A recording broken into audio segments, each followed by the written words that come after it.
Chapter 723. Another good deed today. After a moment of his mind going adrift, Klein rubbed his temples and slowly composed himself. He discovered that the matter had little to do with him. He wasn't motivated to participate in the matter. He was apathetic to whether the lone military found Tyranny von Helmasuin, because he lacked a sense of belonging to the lone kingdom. What he had done in the past was solely to ensure a stable society, and that its citizens wouldn't suffer any accidental damage. If possible, he didn't mind instigating a revolution to allow the poor to lead better lives. I never expected myself to become more of an internationalist after coming to this world. He gave a self-deprecating laugh as he prepared to return to the real world and have some sleep. Under the cloak of darkness, he would allow the tempest outside to freely unleash its might. At this moment, his attention was caught by the biggest item in the junk pile through the corner of his eyes, the radio transceiver. Speaking of which, what is the faction controlling Tyranny von Helmasuin? It's nothing much if it's people from Queen Mystic Bernadette's side. She's a strong believer of do as you wish, but do no harm, so she wouldn't do anything overboard. It wouldn't be good if it's the Rose School of Thought represented by Admiral of Blood. Ignoring the Temperance faction that's being suppressed, as believers of the Chained God or Mother Tree of Desire, their level of vileness can't be lower than the Aurora Order. Letting them grasp the most advanced technology available might bring about a disaster. Klein stopped his actions of wrapping his body with his spirituality. He gently tapped the edge of the model table.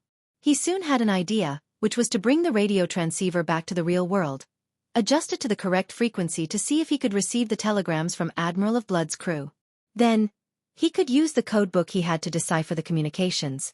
There will be a huge sweep of the city tonight. The matter must be at a rather important and intricate point. If the ones controlling Helmasuin are them, there's a possibility of the appearance of crucial telegram exchanges. In a situation in which the Governor General's office, the lone military, and the Church of Storms haven't placed importance or even accepted this technology, this is the safest method. Therefore, Admiral of Blood and Company have a non-zero chance that they wouldn't change the frequency and codes after Old Quinn's death. Anyway, I'll just give it a try. After some deliberation, Klein didn't delay as he returned to the real world and busily prepared a bestowment ritual. After bringing the radio transceiver into his room, he didn't immediately use it.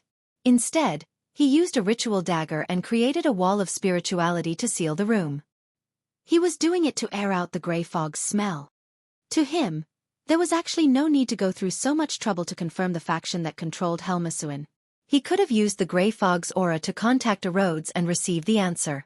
But the problem was that he had posed his questions recently, and the smell that frequently appeared might incur the notice of evil gods like the true creator or the primordial demoness. It was extremely dangerous. Therefore, Klein decided to play safe by relying on himself.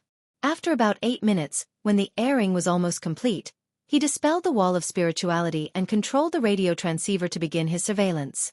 After an unknown period of time, the corresponding frequency received a transmission. Klein held back the joy in his heart as he seriously made notes. Then, he flipped through the codebook which he had replicated using divination, and he began the necessary deciphering process. Soon, he wrote a line on a note, 32 Black Pepper Avenue. 7 a.m. Tomorrow. Indeed, the people in control of Helmasuin are Admiral of Blood and Company. There might be powerhouses from the Rose School of Thought involved. Klein immediately made a judgment. This wasn't confirmed based on the content of the telegram, but a simple inference from the existence of the telegram itself. If Admiral of Blood and Company were uninvolved, it was unlikely for them to send and receive telegrams involving Byam streets. The meaning of this telegram is to gather by 32 Black Pepper Street tomorrow before 7 a.m.?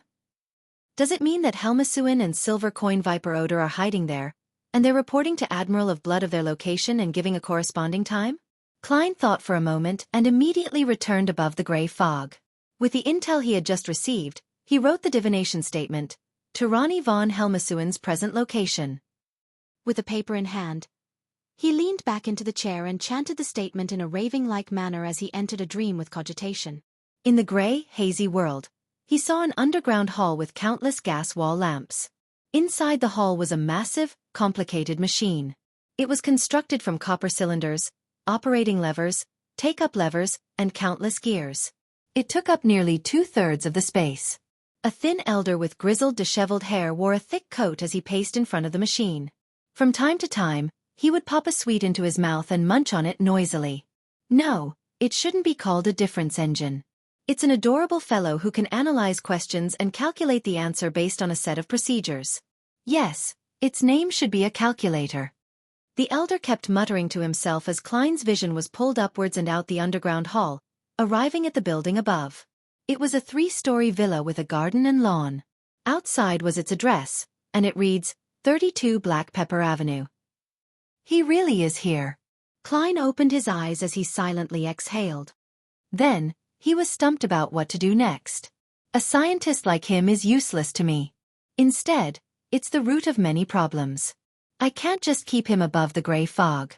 Therefore, there's no need for me to personally get involved and take him away. Hand over the news to the lone military or the Church of Storms. This will effectively prevent the Rose School of Thought from obtaining any benefits. But there's a faction in the military that is likely related to the true culprit behind the Great Smog of Backlund. It's not a good thing to have Helmasuin fall into their hands. The Church of Storms is well known for being rash. A conflict might end up with the scientist meeting the deity he believes in. After some careful deliberation, he gradually had a bold idea. It was to make the news public. He would make the existence and location of Tyranny von Helmasuin known to the Lone Kingdom military and the churches. This could effectively ensure that the scientist's capabilities would be employed by the Lone Kingdom itself, and not any one faction. The key is balance. Klein smiled as he muttered. He then beckoned with his hand for the sea god's scepter. For the former him, he had to carefully distribute flyers across the city to make a matter public and known to all. But now, he had an even simpler and effective method. He selected a believer who happened to be praying, and then pulled his view back as the surrounding area spanning 5 kilometers entered his vision. Then with the sea god's scepter, he wielded control of the wind. Once the wind calmed down, Kleinswell sank into the scene as he changed his voice, saying with a low roar, Helmasuin is at 32 Black Pepper Avenue. Whoosh! In Byam, the howl of the wind turned intense as it swept in every direction, bringing with it the deep and loud voice. Helmasuin is at 32 Black Pepper Avenue. Helmasuin is at 32 Black Pepper Avenue. This voice soon spread across Byam like a broadcast to the entire city. Silver Coin Viper Odor was donning a cloak, pretending to be Helmasuin. He hid himself in a crowded building in the slums, occasionally appearing to mislead MI9 and the Governor General's office's police officers. Suddenly, a gale swept past as the voice sounded in his ears. Helmasuin is at 32 Black Pepper Avenue. What? As the voice resounded, Odor fell into a dazed shock. Without noticing it, he fell from the top of the roof and nearly injured himself badly. Behind the Cathedral of Waves, and in a small nearby building of the Governor General's office, John Cotman and Robert Davis heard the voice in the wind. The first reaction they had was to look up at the sky before casting their eyes towards the borough where Black Pepper Avenue was. After the broadcast and being in a good mood, Klein threw the sea god's scepter back into the junk pile and returned to the real world. He wasn't in a rush to bring the radio transceiver back above the gray fog. Instead, he left it there as he continued monitoring the transmissions. This way, even if there are powerhouses from the Rose School of Thought hidden in Byam, they wouldn't dare appear. Heh, and regardless who takes action, they'll have no choice but to hand it over to the country. Unfortunately, I don't have the habit of writing a diary like the Emperor. Otherwise, I could write something like, I did another good deed today. Klein silently sighed, took off his coat, got into bed, and slept. He didn't care what was going to happen next, as it had nothing to do with him. After sleeping for an unknown period of time, he suddenly woke up and sat up. Then, there was knocking on his door. Who could it be? To knock in the middle of the night. I'm currently John Yode. Klein wore creeping hunger and took out Death Knell from under his pillow before coming to the door.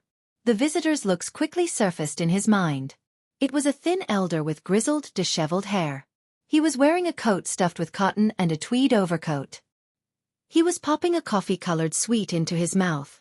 Tyranny von Helmasuin. Holy fuck.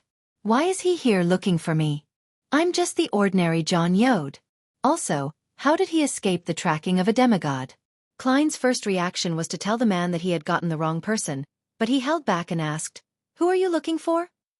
Helmasuin smiled weakly and said, I noticed you when we were in the seaweed bar, however, I didn't have a chance to talk to you. Heh, my life is at its end, so I recently recalled many things. Please allow me to introduce myself. You can call me Orange Light Hilarion. Orange Light Hilarion? Klein was taken aback before he asked in puzzlement, Is there something? Helmasuin chuckled. I'm here to warn you. Be careful of the mother tree of desire. He paused for a moment before saying, All right, I need to leave, and I'm about to die before returning to the spirit world. Do you have any enemies here? Why do you ask? Klein asked, confused. Helmasuin coughed and said, I can silently die at their doorstep. That way, you would have your revenge. Chapter 724. The true meaning behind the warning. Upon hearing Helmasuin's reply, Klein couldn't help but twitch the corner of his lips. He nearly froze on the spot. My enemies aren't in Biome. Even if you were to die at Sea King's doorstep, it wouldn't be of much use. He slowly drew a breath and didn't continue the topic. Instead, he asked, Helmasuin, no, Mr. Hilarion, how did you notice me? You even came here before your death to specially warn me. This was also the puzzlement he had towards Rhodes and Rionette Tinker. He just never had a chance to ask them. With the door in between them, Helmasuin fell silent for 2 seconds. Then he said with a smile in his tone, There are some tiny unique traits about you. In high-level creatures of the spirit world, it's no secret. It's noticeable as long as they make contact with you in close proximity. After all, the gray fog that represents the great ruler of the spirit world is above our heads. Deities with certain unique authorities or beyonders who represent fate can also discover this point to a certain extent. Of course, the premise is that close contact has to be made. Gray fog. Although Orange Light's explanation and Rhodes's compliments are nearly identical, he is the first person I've met that directly pointed out the gray fog to me to my face. Therefore, the mysterious space is the divine kingdom above the spirit world left behind by the great ruler? Which sequence 0 pathway is this? The deities who can discover that I'm augmented by the gray fog include the mother tree of desire. So, she was able to target me? Klein's thoughts bubbled like boiling water as all sorts of questions popped in his head. Just as he was about to speak, Helmasuin had continued, In Yellow Light's prophecy, the great ruler above the spirit world is one of the variables of the apocalypse. However, I cannot be sure that you are equivalent to him. There are too many possibilities for you that allow that unique trait. For example, you being his blessed, his child, or his chosen oracle, but none of this stops me from expressing my friendship. Ahem. You know about Backlund's stock exchange, right? You're like a railway company that just got listed. You seem to have a bright future ahead. Some people will naturally think well of you and purchase a certain number of shares, but there will be no lack of people who are greedy. They wish to use other means to seize this company or obtain the controlling rights. I'm part of the former, while Mother Tree of Desire and even more powerful spirit world creatures are part of the latter. Is that so? If it wasn't because the transmigrator, Emperor Roselle, who existed before me, had some level of interaction with the gray fog, and if I hadn't divined my origins in that mysterious space and received clear scenes of Earth, allowing me to recall even more of my memories, I would have suspected if I was the reincarnation of the great ruler above the spirit world. Taking everything into account from this experience, Emperor Roselle and I are more like the chosen oracles.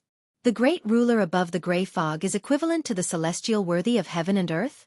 Klein couldn't help but generate all kinds of conjectures as his mind was in a mess like a cat playing a ball of yarn. He calmed his emotions and said, Is there any way to hide this unique trait? Become a demigod. Helmasuin suddenly coughed after answering. Do you mind if I die at your doorstep? Yes. Klein didn't wish to draw the attention of Sea King John Cotman, Naval Admiral Robert Davis, and other demigods. Helmasuin munched at his sweet and said, Then, I'll have to leave immediately, or else there wouldn't be time. After you become a demigod and have the powers to probe deep into the spirit world, we might have a chance of meeting. Klein was silent for 2 seconds before saying, Thank you for your warning, Mr. Hilarion. Helmasuin didn't reply as he lumbered to the staircase. As he listened to the footsteps down the stairs, Klein focused. Suddenly, he had a certain theory about why Emperor Roselle had failed to enter despite discovering the existence of the gray fog. He restored that silver plate which resulted in his transmigration far after he became a Beyonder. As for me, I was already an ordinary person when I attempted the luck enhancement ritual again. Also, Emperor Roselle chose the savant pathway, while I took the seer pathway. The mysterious space above the gray fog clearly provides great aid in divination. Therefore, the prerequisites for entering the space above the gray fog is to be an ordinary person or be a beyonder of the seer pathway, as well as knowing of the corresponding incantation, rituals, and symbols. The Emperor's experiments were too late, and he had chosen the wrong pathway, so he naturally had no means of entering it. With how the seer, apprentice, and marauder pathways are considered neighboring pathways, perhaps the former two would work too. Could this be the deeper reason why the Emperor made the poignant point in his diary that he should have chosen one of these three pathways? Apart from not having any sequence 0 for these three pathways, preventing any influence from the peak, it's also the key to entering the gray fog? As his thoughts churned, Klein placed this matter, which he couldn't obtain any confirmation of, at the back of his mind. He began considering Orange Light Hilarian's warning. Be careful of the mother tree of desire. Due to the incident as Admiral Emerius, Klein was rather wary against the mother tree of desire. He had no choice but to change his identity and use the need for him to act, so as to hide for 2 months. Subsequently, he wasn't too willing to provoke Admiral of Blood and other members of the Rose School of Thought, afraid that he would fall into a trap. Towards the extreme danger lurking around, a normal human's first thought was to resolve the matter. It was likewise the same for Klein. However, the problem was that he had no solutions. The mother tree of desire was suspected to be a sequence 0 true god located in the astral world. Even if Klein jumped up, there was no way he could hit her or defeat her. And the faction, the Rose School of Thought, that she controlled was an organization with quite a long history. It likely had angels presiding over it and had grade 0 sealed artifacts. Otherwise, it was very difficult for them to survive to this day with the churches and all the secret organizations at odds with it. Therefore, even if Klein had plans of getting the help of Mr. Azik or other powerful figures, there was no way he could uproot the Rose School of Thought. It was even possible that they would encounter danger. Due to these reasons, Klein could only hide and hope that he could successfully advance to Sequence 4 and become a demigod. I've always been careful against the mother tree of desire. Mr. Orange Light Hilarian didn't know that I once fell for the evil god's trap at Oravi Island? Or did he specially come over to warn me that she would be doing something major soon? He was previously under Admiral of Blood's control, and Admiral of Blood is a member of the Rose School of Thought. He might very well know of something. Klein was instantly alarmed. He didn't just blindly believe that a faceless transformation was enough to fool the mother tree of desire's attention. According to Orange Light Hilarian's explanation, she would be able to discover certain unique traits when in close proximity with me. This is something the faceless beyonder powers are unable to mask. She hasn't done anything in a while. Could it be that she is attempting to use this sensation to bestow something to her believers through some ritual or item, and that she is about to succeed soon? Klein slowly frowned as he felt that it was certainly a possibility. This made him more eager to return to Backlund. In that huge city, even angels had to behave themselves, just like a particular snake of fate. The believers of the Mother Tree of Desire and the powerhouses of the Rose School of Thought were unable to act as they wished. All they could do was wait for an opportunity. Phew. Klein exhaled and headed above the gray fog. He divined if his life would be in danger soon. This time, he received a negative answer. His life wouldn't be in danger. However, Klein didn't relax as a result. He recalled that the Mother Tree of Desire's divination interference could penetrate the gray fog's shielding to a certain extent. And very long ago, his spirituality had prevented him from divining the werewolf beyonder characteristic above the gray fog. This was because it might very well involve the Chained God, and the Chained God was suspected to be another manifestation of the Mother Tree of Desire. Either there's really nothing going on and that I'm overthinking matters, or the danger is already very close. That's why the Mother Tree of Desire took action to interfere. To be safe, I need to make preparations. Even if it's proven to be a false alarm, it's still better than being captured by the Rose School of Thought and taken away by the Mother Tree of Desire to perform some unspeakable matters. Klein immediately returned to the real world and took out a pen and paper before quickly writing a letter. He started with, "Dear Mr. Azik, considering how the underworld was inside the spirit world, that the demigods of the death pathway were considered high-ranking spirit world creatures in a certain way, and that Mr. Azik might be able to see his unique trait after he recovered his memory, Klein was rather honest. He directly wrote about the entire conversation between Orange Light Hilarian's manifestation, Helmasuin the scientist. The only thing he left out was about the gray fog and the parts about the great existence above the gray fog. Finally, he mentioned something.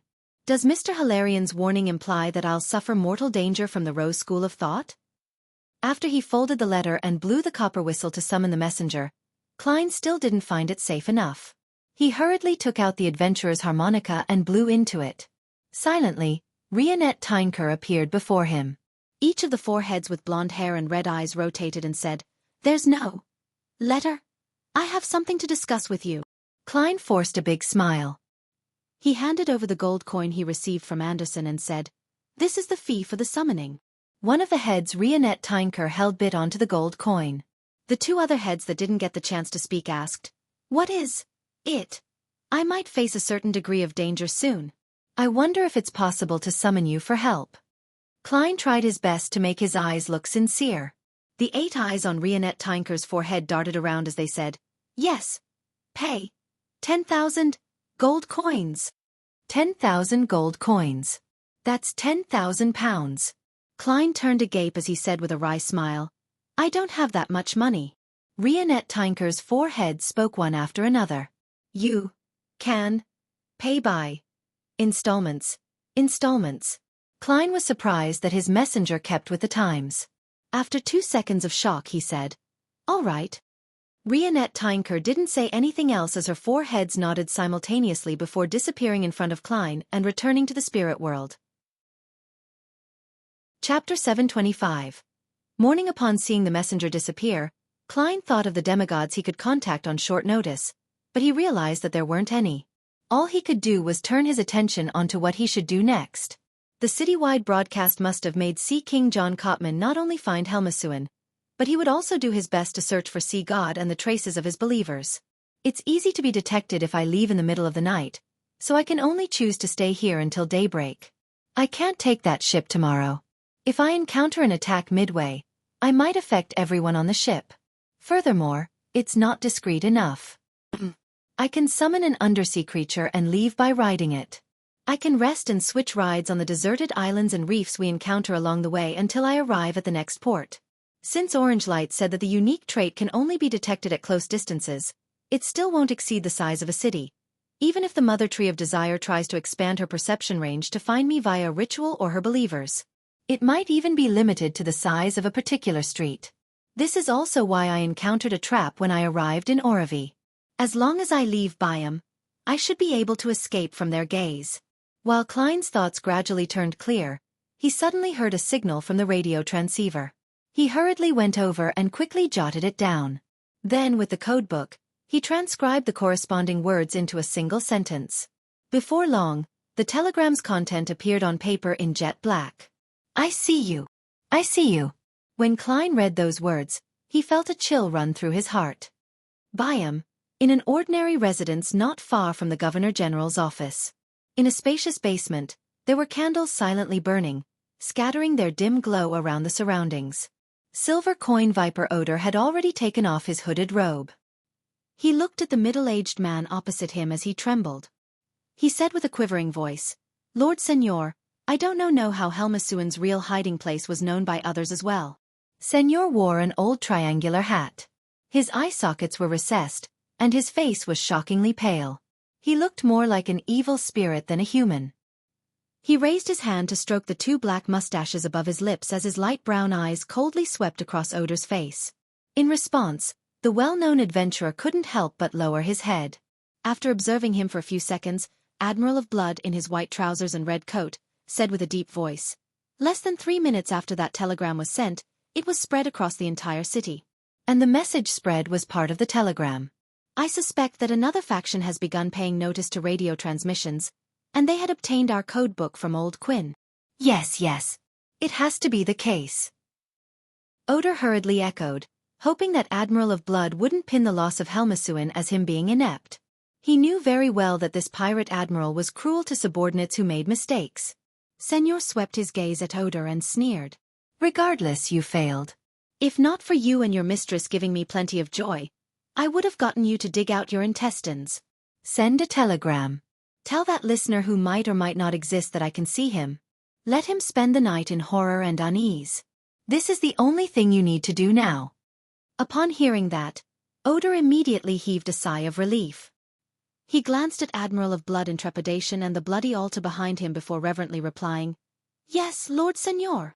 He felt that he would have become part of the sacrificial items just moments ago. After Oda retreated out of the basement, Senor turned his head to look at the altar covered with human heads, organs, limbs, and blood. He said in a manner even more reverent than how Oda treated him, "Lord Shanks, has the ritual succeeded?" "Yes. All that's left is to wait for God to respond." A cold, unfeeling voice sounded from the drooping curtains around the altar. Then, the curtains seemed to possess life as they rolled up on both sides, smoothly forming a knot before landing in the middle of the altar. A somewhat translucent figure appeared by the side of the altar at some point in time. His skin was slightly brown, and his wrinkles formed deep crevices. His white, thinned hair was like leaves in autumn, as though they had lived for many, many years. He humbly fixated his gaze at the candlelight with his brown eyes. Senor didn't dare say a word as he stood beside Lord Shanks, awaiting for any changes to happen to the altar. Suddenly, the candle's flame was dyed with all kinds of colors. Each color seemed to correspond to the different desires of an observer. The heads, organs, limbs, and blood on the altar moved by themselves as they stacked up together, forming the state of a melted candle. Before long, they formed a tree of flesh and blood that wasn't too tall. Its surface was uneven, resembling the shell of a walnut. Plop, plop, plop. The interior of the tree of flesh and blood seemed to have a heart beating forcefully with strength. When Senor was about to succumb to the din, the tree of flesh and blood instantly withered, rotting into slosh and collapsing. There was a tiny, flesh-colored, moist, sticky ball left behind. Soon, the tiny ball grew 4 limbs and a head, turning into a palm-sized humanoid creature. Its face didn't have any eyes, nose, or ears, other than a pinhole-like mouth. In its mouth, grayish-white fog spewed out before converging back in. It repeated several times without stopping. The elder named Shanks devoutly and passionately chanted the name, Mother Tree of Desire, and reached out to grab the strange tiny figure. Silently, all the candlelights were extinguished, but to a wraith who had night vision, this didn't affect them from seeing things. Senor observed Shanks and heard this important person say in a deep voice, "We've prepared for a long time for this ritual, and God's grace can help us sense the existence of the target through a wider range. Next, we can use the glasses made by the Life School of Thought to accurately locate him." As he spoke, Shanks took out a monocle from his inner pocket. It didn't look any different from a normal monocle, but it coruscated with a pearly white luster in the darkness. "Lord Shanks, what should we do next?" Senor asked respectfully. The wrinkled Shanks thought for a few seconds and said, "Seek out the target after daybreak. If he has powerful helpers, we will monitor him and prevent him from leaving our detection range. Then, patiently await Lord Sua's arrival. If he doesn't have any guardians and is weak himself, then we shall take action directly." After hearing the word Sua, the corners of Senor's forehead twitched as though just the mere mention of this important figure's left him apprehensive.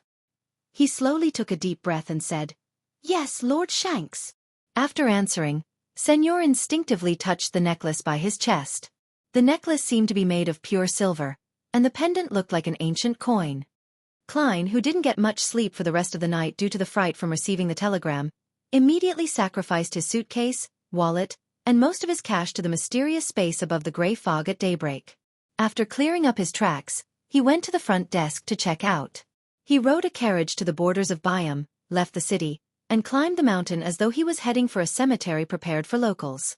Midway through his journey, he suddenly took a detour into the woods and planned on walking straight to the cliffs where a massive undersea creature was waiting underneath for him. The birds chirped and the insects buzzed in the woods as critters would occasionally scuttle by. Klein walked through the humic material-covered grounds at high speed. Along the way, he saw mushrooms growing after the rain, torn cloth, and rubbish which the Byam residences had left behind after a picnic. Everything seemed so serene alongside the fresh morning air. A leaf fluttered down as Klein didn't stop and easily dodged it. At that moment, the leaf's speed sped up and did a surprising bend, clinging to him in between his lips and nose. It was like an adult's palm that clasped his mouth and nose tightly, making it impossible for him to breathe. So. The surrounding trees had their branches fall off as they shot at Klein like sharp arrows. And the rubbish left from the picnic received a life of their own. They formed an airtight net as they came looming over. Chapter 726. Preparations are very important suddenly. Klein had a familiar feeling. It felt like every tree, every leaf, every rock, every blade of grass wanted him dead. Upon seeing the rubbish comprising of fragments and paper lunge at him in a strange web, his body suddenly collapsed into a paper figurine. So. The arrow-like branches impaled the paper figurines and landed into the distance. As for the strange net, it immediately enveloped everything within into a ball as it gently squirmed. Klein's body appeared to the side about 8 meters away. He knew that the attack he was worried about had finally descended upon him. He didn't make any observations or show any hesitation. Raising his right palm, he reached into his pocket and pulled out the adventurer's harmonica. The situation he had encountered had made him realize that the attacker was likely a demigod from the Rose school of thought. It was an enemy he was currently unable to defend against. The one who had been pursuing Sharon back then gave him a similar feeling. At this moment, the paper figurines in his pocket suddenly flew out as they plastered over his face, one after another, layer after layer. At the same time, Klein's sleeves automatically tightened as they bound both his arms, preventing his palms from reaching down. His Taraba shirt and brown jacket were tightening like a bear giving him a hug. In seconds, he was bound on the spot by his clothes, trousers, and shoes. His face was covered with paper figurines, as his ribs were on the brink of fracturing. He found it abnormally difficult to breathe. Klein was mentally prepared and was equipped with rich combat experience, so he didn't panic. His right thumb and middle finger, which weren't affected, touched each other as he snapped his fingers. At his ham, scarlet flames immediately soared up, burning the tightly bound trousers clean before spreading upwards and downwards. Seizing this opportunity, Klein bent his knees and jumped up with great difficulty, like a cannonball that weakly fell to the ground moments after being launched, as he lunged to his right. In midair, he snapped his fingers again. This time, the sleeve by the right arm joint was ignited. As for the spot where he was originally standing, the green weeds suddenly withered as the blackened ground suddenly turned white as if it had been weathered by the elements. This attack was silent and deadly, without any forewarning. Klein knew that his enemy was powerful and that staying in the same spot would likely result in him suffering an attack he couldn't resist. Therefore, he first removed the influence on his legs. If he hadn't done so, he would have already been heavily injured and lose his ability to do combat. He might have even perished. With a smacking sound, 2 spots around Klein's sleeves ignited. His right palm finally had the freedom to move as he reached into his pocket and grabbed the adventurer's harmonica. Plop! He fell to the ground, rolling as he immediately stopped himself with his right hand to bounce up. His left palm, which wore a human-skinned glove, snapped its fingers. This time, his target was the paper figurines that were plastered over his face to prevent him from breathing. Pa! The paper figurines burned up as the scarlet tongues of fire burned Klein's hair. At that moment, a scene suddenly flashed in his mind. An icicle had formed and was speeding right for his head like a thin, gloomy green arrow. Due to its speed, it was translucent itself, making it usually impossible to discover it. But even though Klein's danger premonition was triggered, it was a little too late. This was because his clothes were still affecting his mobility. It was too late for him to dodge the attack. A thought flashed through his mind as he barely bent his back. His upper torso was bent backward, and he moved quite significantly to his right. Oof! The thin, cold ice arrow struck his left chest, instantly shattering the brown jacket and white round collar shirt which were located there as they scattered into the air. However, this lethal ice arrow didn't continue heading forward. This was because in its way was a book with a dark brown cover. The book appeared ordinary, and it was bound into a book with commonly seen yellowish-brown goatskin, but it didn't shatter like the 2 pieces of clothing. There wasn't even a hole pricked open. Grozel's Travels. This was an item that even the sea god Scepter's lightning storm imbued with some powers of the mysterious space had failed to damage. Last night, the telegram of "I see you" gave Klein such a fright that he undoubtedly reinforced his protective countermeasures. He prepared every method he could think of. Apart from hiding the book at his vital spot, his other pocket had the iron cigar case which stored the influence of the corrupted true creator. Once things went bad, he would dispel the wall of spirituality, throw out the item, and see if it would draw the attention of the true creator. He hoped that he would send his powerful subordinates to make the situation more chaotic. He knew that even evil gods like the true creator hated the mother tree of desire. After withstanding the ice arrow, Klein fell to the ground while somersaulting to the side. He then brought the adventurer's harmonica to his lips and blew hard into it. At that moment, his face was turning a little black due to the burning of the paper figurines, but due to flame controlling, he wasn't injured. Then he felt that the clothes on his left arm, waist, thighs, neck, and legs were restored to normal, giving him newfound freedom. At the moment he blew the harmonica, he quickly activated his spirit vision. He saw Miss Messenger walk out of the void with 4 blonde red-eyed heads in hand. They automatically turned and stared at the same spot. One of the heads grunted as it opened its mouth and began drawing in air. A cold wind hummed as a figure was forcibly pulled out from a green tree 100 meters away from Klein. This figure failed to maintain his difficult-to-detect state as he rapidly turned half-transparent and half-corporeal. He was the wrinkled elder with white, thin hair. His facial features had the traits of the people of the southern continent. Just as his brown eyes reflected Rionette Tinker, his brows pricked up. Then, he didn't hesitate to open his mouth as though he was about to deliver an extreme curse that he had been preparing for a long time. At this moment, another one of the heads which Rionette Tinker was holding had opened its mouth as well, as though it was making a silent screech. With that, nothing happened inside the forest. When Shanks saw this, he hurriedly turned his head to look at Klein, who had yet to react in time when a figure with white, thin hair and exaggerated wrinkles appeared in his eyes. His mind instantly turned cold. Although his thoughts weren't impeded, he had lost control over his body. All he could do was watch the white-haired elder vanish as he turned to face Miss Messenger. The 2 heads which Rionette Tinker carried suddenly flew out and appeared before Klein. One of them opened its mouth as it drew in air, while the other's red eyes turned dark as its teeth turned long and sharp, phasing between an incorporeal and corporeal state. Klein saw the translucent elder with white, thin hair being forcefully pulled out from his body before Miss Messenger's head with the long teeth that bit at his shoulder, tearing out an object that appeared both like a spirit body and a physical body. Shanks frowned without screaming. Its figure abruptly vanished as it leaped to a spot with a glass fragment 100 meters away. Following that, he seemed to be pursued by formless hands and enemies. He kept phasing into shallow puddles of water, the eyes of animals, the dew on plants, etc. Finally, he was able to catch a breather, and still, Klein was feeling a little stiff and cold from the inside out. Phew! Shanks entered the spirit world and walked out again. In his hand was a moist, sticky, palm-sized doll. This figure's face only had a hole as it was inhaling and exhaling a grayish-white fog which Klein found familiar. Shanks didn't hesitate as he stuffed the doll into his mouth. Upon seeing this, Rionette Tinker's other 2 heads left her palm, and like before, flew towards Shanks at a fast speed, arriving nearly instantly. However, Shanks had already begun transforming. His body turned black as his skin scrunched up and water began seeping out.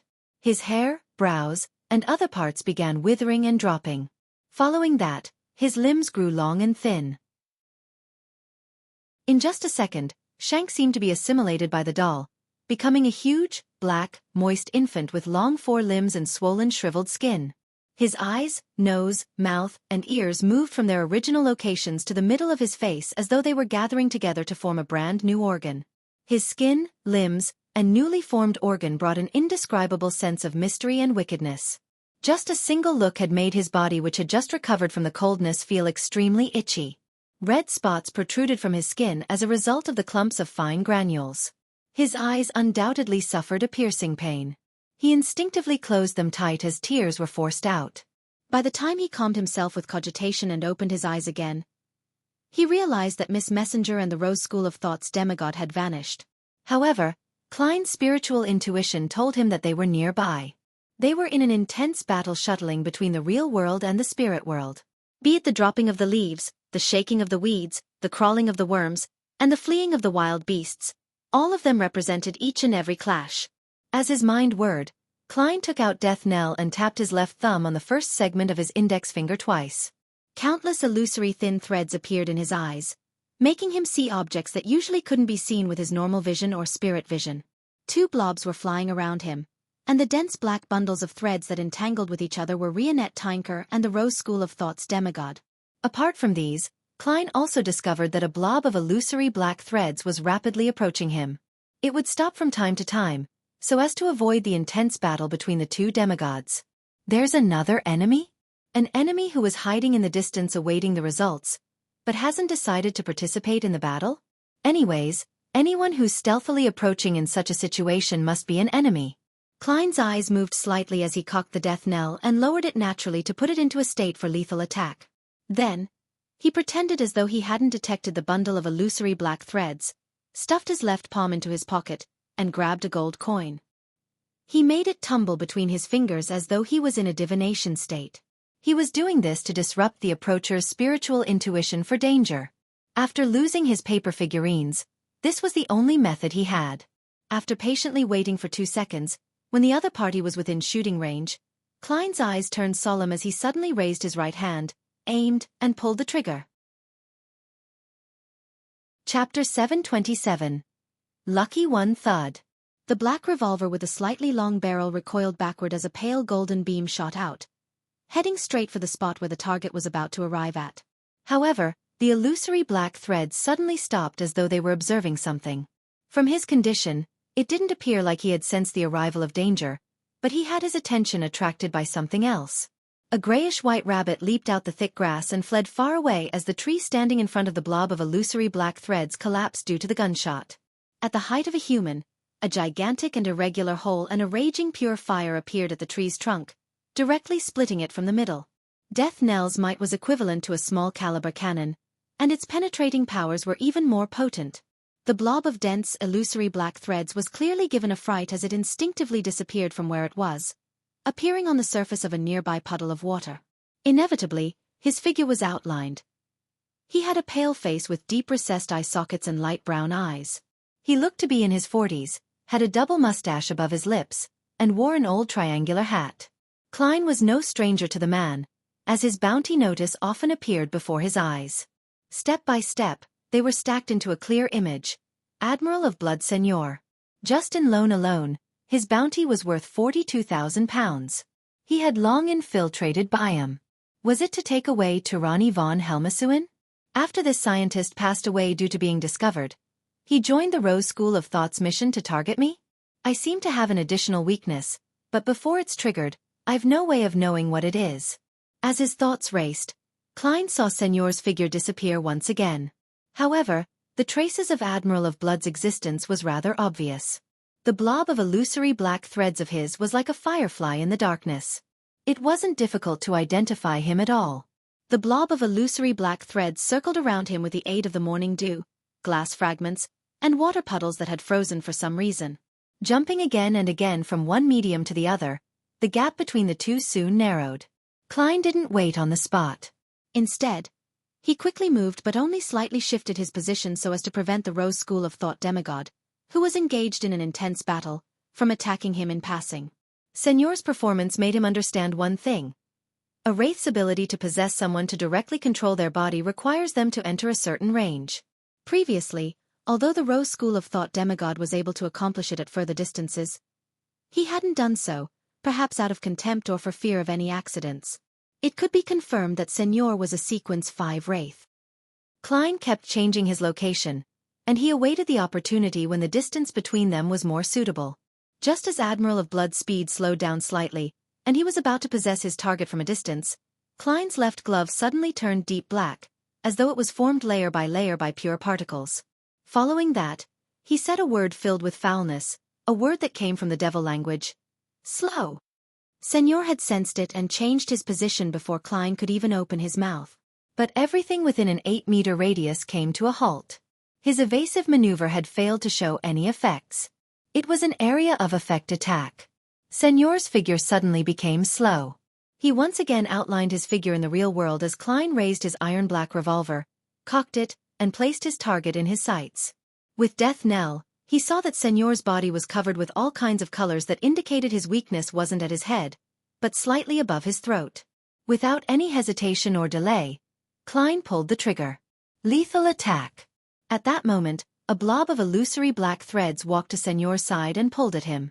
Admiral of Blood immediately moved diagonally as the golden bullet grazed past his neck, striking a boulder and shattering it. A golden flame burst from Seigneur's neck as it jerked his head up and opened his mouth. A sharp shriek blasted out and entered Klein's ears, causing his mind to hum as his body came to a temporary halt. Formless souls had flown to Seigneur's side at some point in time before mixing with cold winds. From the sky and from the ground, they surged towards the enemy. In each of Klein's eyes, a pale-looking man with a red coat and triangular hat quickly appeared and took form. Pah! Klein snapped his fingers as his body was instantly enveloped by scarlet flames. He disappeared from his location before the wraith was able to possess him.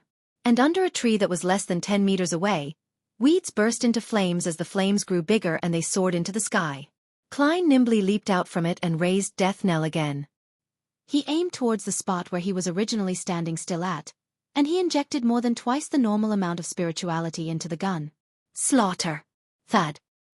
He pulled the trigger as a golden bullet split into countless shrapnel and, with a sacred flame, swept to the region the gun's mouth had aimed at. The formless specters and souls seemed to be swept away by a solar hurricane as they failed to resist and were ignited amidst screaming. Senor knew that a counterattack was in place once his possession attempt didn't succeed. He immediately flashed into a nearby glass fragment in an attempt to evade the incoming shot, but the bullet hurricane brought about by Slaughter was a rather huge range that included that glass fragment. Amidst a huge boom, golden flames struck the sides of the glass without hitting it.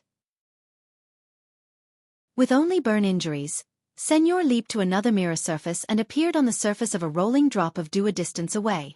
His body had a rotting wound thanks to the purification powers, but it wasn't anything serious. There's no way he's that lucky, right? Indeed, Senor has a mystical item that makes himself lucky. There are only 3 purifying bullets left. Klein frowned as he agilely ran over as though he was in pursuit. As he knew that he was facing members of the Rose School of Thought, he had changed all the Beyonder bullets in his revolver to purifying bullets that targeted wraiths and zombies. There were a total of 6 bullets, and now, he had already shot thrice. In the first shot, Senor was saved by a rabbit that suddenly leaped out. In the second shot, he was yanked away by the Rose School of Thought's demigod who happened to come beside him. In the third shot, he happened to be in the gap of the fragment amidst the slaughter hurricane, preventing him from suffering too much damage. Klein found this level of luck completely unacceptable. However, Klein didn't wallow in depression. Instead, he turned back into Gehrman Sparrow's appearance and build. This was for him to immediately throw a bunch of sea god domain charms to create a certain commotion once things went south, so as to attract the attention of Sea King John Cotman who was in Byam City. If this sequence 3 demigod were to arrive, he would be facing a Rose School of Thought demigod, a hostile pirate admiral, and an adventurer with a mysterious background who had certain ties with the military. It was quite obvious who he would deal with first. As for Miss Messenger, Klein believed that she could escape into the spirit world in a timely fashion, and was free to choose whether to participate in the battle royale or leave. The reason why Klein didn't escape in the middle of the night after receiving the telegram last night was because Sea King gave him a sense of security. If he were to leave alone, he would definitely be noticed and captured by the Church of Storms. He would be interrogated, making the subsequent developments unpredictable. If he were to stay in his room and await the person who saw him to attack, he had a chance of struggling until he reached the streets, allowing Sea King to notice it. Faced with an evil operative who was at least a demigod and a Sequence 5 adventurer who was rumored to have ties with the military, there was no doubt that John Cotman would first deal with the Rose School of Thought member. And as a cardinal of the Church of Storms and a high-ranking deacon of the mandated Punishers, he could use various sealed artifacts of the diocese. He could last a moment, even if he faced an angel. At the same time, with the reinforcements from the military, there was a chance for Klein to escape to the sea during the chaos and leave via whale. To his regret, the night remained peaceful after he received the telegram. And once daybreak happened, Sea King would find it difficult to monitor the entire city. Pah! Klein snapped his fingers again, igniting the surrounding trees. This appeared like blooming fireworks around him as they exuded an inexplicable sense of beauty. The reason why he had chosen to pass through the forest to head for the cliff was because this was a place that was suitable for a magician's performance.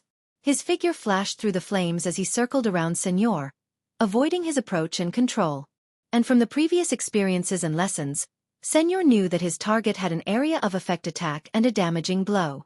He didn't dare stay too close to him, and he would pull away and create a gap once he missed an attack. Otherwise, he would use a wraith shriek to affect his target or use his pale green fingers to aim at his target. Unfortunately, the latter could only extinguish flames and wither vegetation. There was no way to pinpoint Klein's location. Seeing how the fireworks-like flames were the biggest barrier to his attacks, Senor stopped and let out the deafening shriek which would also damage a spirit body. Amidst the shriek, the icy blue halo beneath his feet rapidly expanded, covering the mud, randomly strewn weeds, and scattered rocks with a layer of ice. The flames sizzled as they produced tiny amounts of mist before being extinguished by the frost. Klein was influenced by the wraith's shriek, causing his flaming jump to be one step too slow. He ended up failing. His figure projected itself midway as his feet stumbled. Then, he saw illusory skulls swirling with black gas rush at him, bringing with them the strong smell of death, as though an envoy from the underworld had arrived. At that instant, Klein didn't seem like he could dodge. However, a light blue fireball emanating the smell of sulfur suddenly condensed before him. His glove remained black as it remained in its devil state. With a thumping sound, the fireball was extinguished as the illusory skulls shattered and scattered to the ground, creating spots that didn't have any life to them. Right on the heels of that, Klein steadied his body and took out the iron cigar case from his pocket. He threw it at Admiral of Blood Seigneur as his glove turned noble and sinister at some point in time. Baron of Corruption, bribe.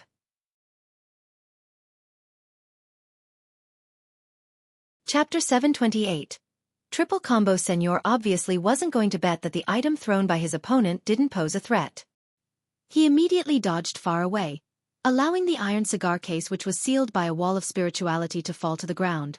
Then, he opened his mouth once again and produced a shriek. A roar that seemed to come from the depths of his own spirit body made Klein experience excruciating pain in his head. Even though he often suffered from the ravings of existences like the True Creator and Mr. Door, and was rather resistant toward such attacks, it was impossible for him to not pause momentarily. He felt his nose burning as though a capillary had burst. However, with his resistance combined together with bribe, the effects were reduced. It made his momentary pause only last for an instant, and this was something Seigneur had no idea of knowing. Therefore, Klein pretended as though he hadn't recovered as he revealed his weak state, waiting for the enemy to fall into his trap. In an ordinary battle, as a wraith was able to jump through mirror-like mediums, making it impossible to determine that location ahead of time, it made it impossible to maintain a 5-meter distance from his opponent, even if he created flames and repeatedly used it to achieve phasing. It caused his spirit body thread's controlling ability to be disrupted momentarily after there were any significant effects. For this, he planned on taking a little risk. He made his opponent fall for a trap he planned, so as to quickly end the battle and escape to the cliff. Seeing his target appear dazed due to the repeated shrieks, Seigneur didn't hesitate to make his aura turn deep. Admiral of Blood's contracted figure rapidly appeared in Klein's eyes in an abnormally clear manner. This wasn't a reflection of the world, but two tiny figures seemingly coming to life in his eyes. When the wraith's possession was almost close to completion, Klein, with his tattered and charred clothes, unhurriedly extended his left palm as though he was gesturing, "Please," as a polite gentleman. Creeping hunger maintained its sinister and noble blackness as it forcefully distorted Admiral of Blood's target. Due to the freezing halo from before, there was frost and crystalline bodies everywhere around them. All of them were equivalent to a mirror surface. On the thin ice, Seigneur with his triangular hat had appeared there. His expression was as though he was at a loss. At that moment, creeping hunger switched to a deep black state as Klein said a word filled with foulness, a word that came from the devil language. Slow. Just as he was about to use the mirror surfaces to phase away, Seigneur instantly froze. His figure involuntarily outlined itself as his body turned extremely rigid. His attempts had failed. As there was no way to repeatedly use slow, Klein made his left glove turn pale as it was tinged with a slightly dark green color. Zombie! The ceiling caused by the frost on the ground had once again exacerbated as they rapidly spread to Seigneur's side as they began to spread from his toes to turn him into a completed ice sculpture. With his knowledge that wraiths had a very strong resistance to the cold, Klein didn't let his guard down or waste any time. He made creeping hunger transform as if it was gilded. The illusory black threads in his eyes were hidden away as two blinding silver bolts of lightning shot out from the innermost depths of his eyes. Interrogator's psychic piercing. In his usual state, Seigneur's fusion of spirit and flesh typically wouldn't be significantly affected. He could even cause the attack to backfire on his opponent. However, having just recovered from slow, he found himself sealed in ice. All he could do was resist the formless bolt that targeted his spirit body. His mind felt as though a blade had penetrated it as it twisted. The pain spread through his body as he temporarily lost all reason. By the time he regained his lucidity and prepared to make continuous leaps to open up a distance, the cold adventurer opposite him opened his mouth once again. Slow. Dog's hit. Señor's actions turned sluggish and impeded once again. Then, without any surprises, he suffered from the 2 follow-up attacks of ice stun and psychic piercing. When he barely escaped again, the black-haired, brown-eyed Gehrman sparrow opened his mouth a 3rd time with a deadpan expression. Slow. Señor was enraged as he reeled in despair before finding himself stuck in a perpetual cycle. As for Klein, who had kept his opponent in place 3 times, was beginning to control his opponent's spirit body threads. In fact, the most effective solution for when his opponent was unable to escape was to take the opportunity to use Death Knell to deliver 2 or 3 lethal attacks. But his past failures had told him that his enemy had a mystical item that allowed him to be lucky. An overly direct and lethal shot might very well lead to an accident, resulting in some undesirable effects. It was precisely because of this that he decided to gradually proceed in the proper order by controlling Admiral of Blood's spirit body threads. Time quickly passed. As Klein ran around Señor to dodge the possible attacks from the Rose School of Thought demigod, he controlled Señor's spirit body threads, and he slowly reached the state of gaining initial control. 3 seconds. 2 seconds. 1 second. Señor's thoughts instantly turned sluggish as though every part of his body was rusting. Klein no longer had the strength to use creeping hunger again. He continued deepening his control as he began walking at an adequate speed. No. I can't let this continue. Thoughts slowly moved through Señor's mind as a translucent icicle condensed in front of him. It was dyed with a gloomy green as though it was showing its respect to the surrounding forest. As for Klein, who had witnessed his opponent's series of slow actions, he unhurriedly retracted his left hand and took out Grozel's travels from his chest and braced himself. So, the icicle finally shot out, seemingly heading for Klein's chest, but it suddenly changed directions midway as it flew diagonally upwards. This adjustment should have been a sudden lethal blow, but as Señor's thoughts had been slowed down significantly, the order received by the icicle had only happened when it was almost reaching Klein. This made the sudden change insufficient to catch Klein by surprise as he shifted Grozel's travels and easily blocked the attack. Señor's expression turned pale again. After a few seconds of thought, he slowly opened his mouth in an attempt to let out a wraith's shriek. Having already prepared himself, Klein spoke first. Bang! An air bullet quickly shot out and struck Señor in the mouth, throwing his head backward as teeth fell. The shriek was left stuck in his throat. Seeing the control deepen and how Señor's resistance was crumbling bit by bit, to the point of losing his reason and launching a barrage of attacks like a lunatic, Klein suddenly felt some joy. At that moment, a shrill, sharp infant's cry sounded and resounded in the woods. Lumps protruded all over Klein's body as he dropped Grozel's travels from his hand. His head felt as though it was being clasped tightly by an invisible hand, making him momentarily lose his senses of his surroundings, including the spirit body threads. His control over Señor was removed as a result. About 100 meters away from them, the large-sized baby, which was black, swollen, and wrinkled, that appeared to have stormed out of the water had escaped its illusory state and returned to reality. His limbs were long and thin, and there was only an irregular hole on his face. Circling the hole were gnarling teeth. At that moment, Shank's body had an additional wound that was obvious and deep. It was a piercing wound that went through the black and swollen skin, causing putrid blackish-green liquid to gush out. After this Rose School of Thought's demigod appeared, he stopped dodging or escaping. He began screaming like crazy, letting out infantile screams. It made Klein and Señor fall into a painful stupor. Even their bodies showed signs of losing control. The 4 blonde red-eyed heads were thrown into the void as they opened their mouths and let out a soundless shriek, silencing the terrifying cries. Rionette, Tynker and Shanks had engaged in another round of combat, phasing between the spirit world and reality from time to time as they shuttled between leaves, weeds, insect eggs, ice crystals, and thorns. Señor and Klein stood in their spots in a stupor. They tried their best to recover from the effects of the infantile cry. In this aspect, Señor believed that, as a wraith, he had an unsurpassable advantage. The corners of his lips subconsciously curled up a little. He had already figured out what to do with his opponent later. But at that moment, the eyes of the adventurer who was in tattered clothes while exuding a cold demeanor had turned lucid. It had only been a second since the infantile cry had ended. Klein, who was experienced in this, quickly recovered as he realized that Señor was still in a dazed and impeded state. An opportunity. His mind stirred, but he didn't attempt a long-distance attack which allowed for plenty of accidents. Instead, he chose to control Señor's spirit body threads, which took more time. He tapped his right foot as his figure dashed towards his opponent like a panther. His left glove was dark, and when it moved backward, it condensed in a manner that resembled a blade, forming a gigantic weapon formed from lava and flames. Desire Apostle. Sword of Lava. Bam! Klein's body passed by Señor's left as the searing sword swept across his chest and got stuck in the middle. The light blue flames ignited Señor, but aside from suffering damage to his body, he didn't lose his life. However, the pain left him yelling incessantly. After the two brushed by each other, Klein immediately abandoned the Sword of Lava. He took a step to his left and turned around, facing Admiral of Blood's back. He raised the iron-black death knell to his opponent's head. He didn't use lethal attack, and he directly pulled the trigger. With a bang, his body suddenly shook a little. This was because the spot he had stepped onto appeared to be a hole. Hence, death knell had slid downwards, and the golden bullet had hit the side of Señor's neck. Blood tainted with a dark green tinge spewed out. Admiral of Blood had lost nearly half his neck as he fell forward. He fainted, but he remained alive. Klein was just about to add another shot when the sky suddenly darkened. An arm suddenly reached out.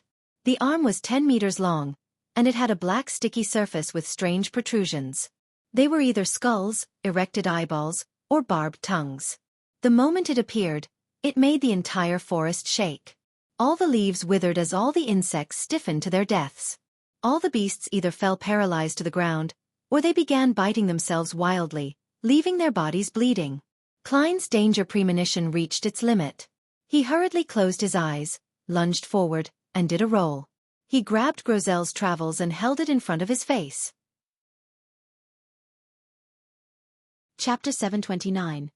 Chaos. The entire forest was withering as though an entity that was bringing about destruction to everything was about to descend. Just as the arm was about to fully extend, a thick bolt of silver lightning smote down from nowhere, illuminating the entire mountain.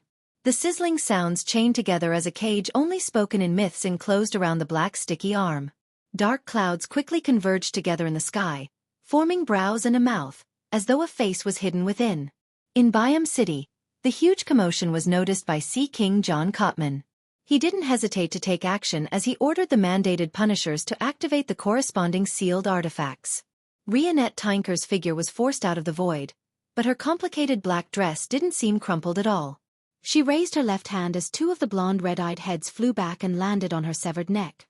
The remaining two continued engaging in combat with the black, swollen, and wrinkled infant. When the cut at her neck began to wriggle, two corresponding cuts were connected.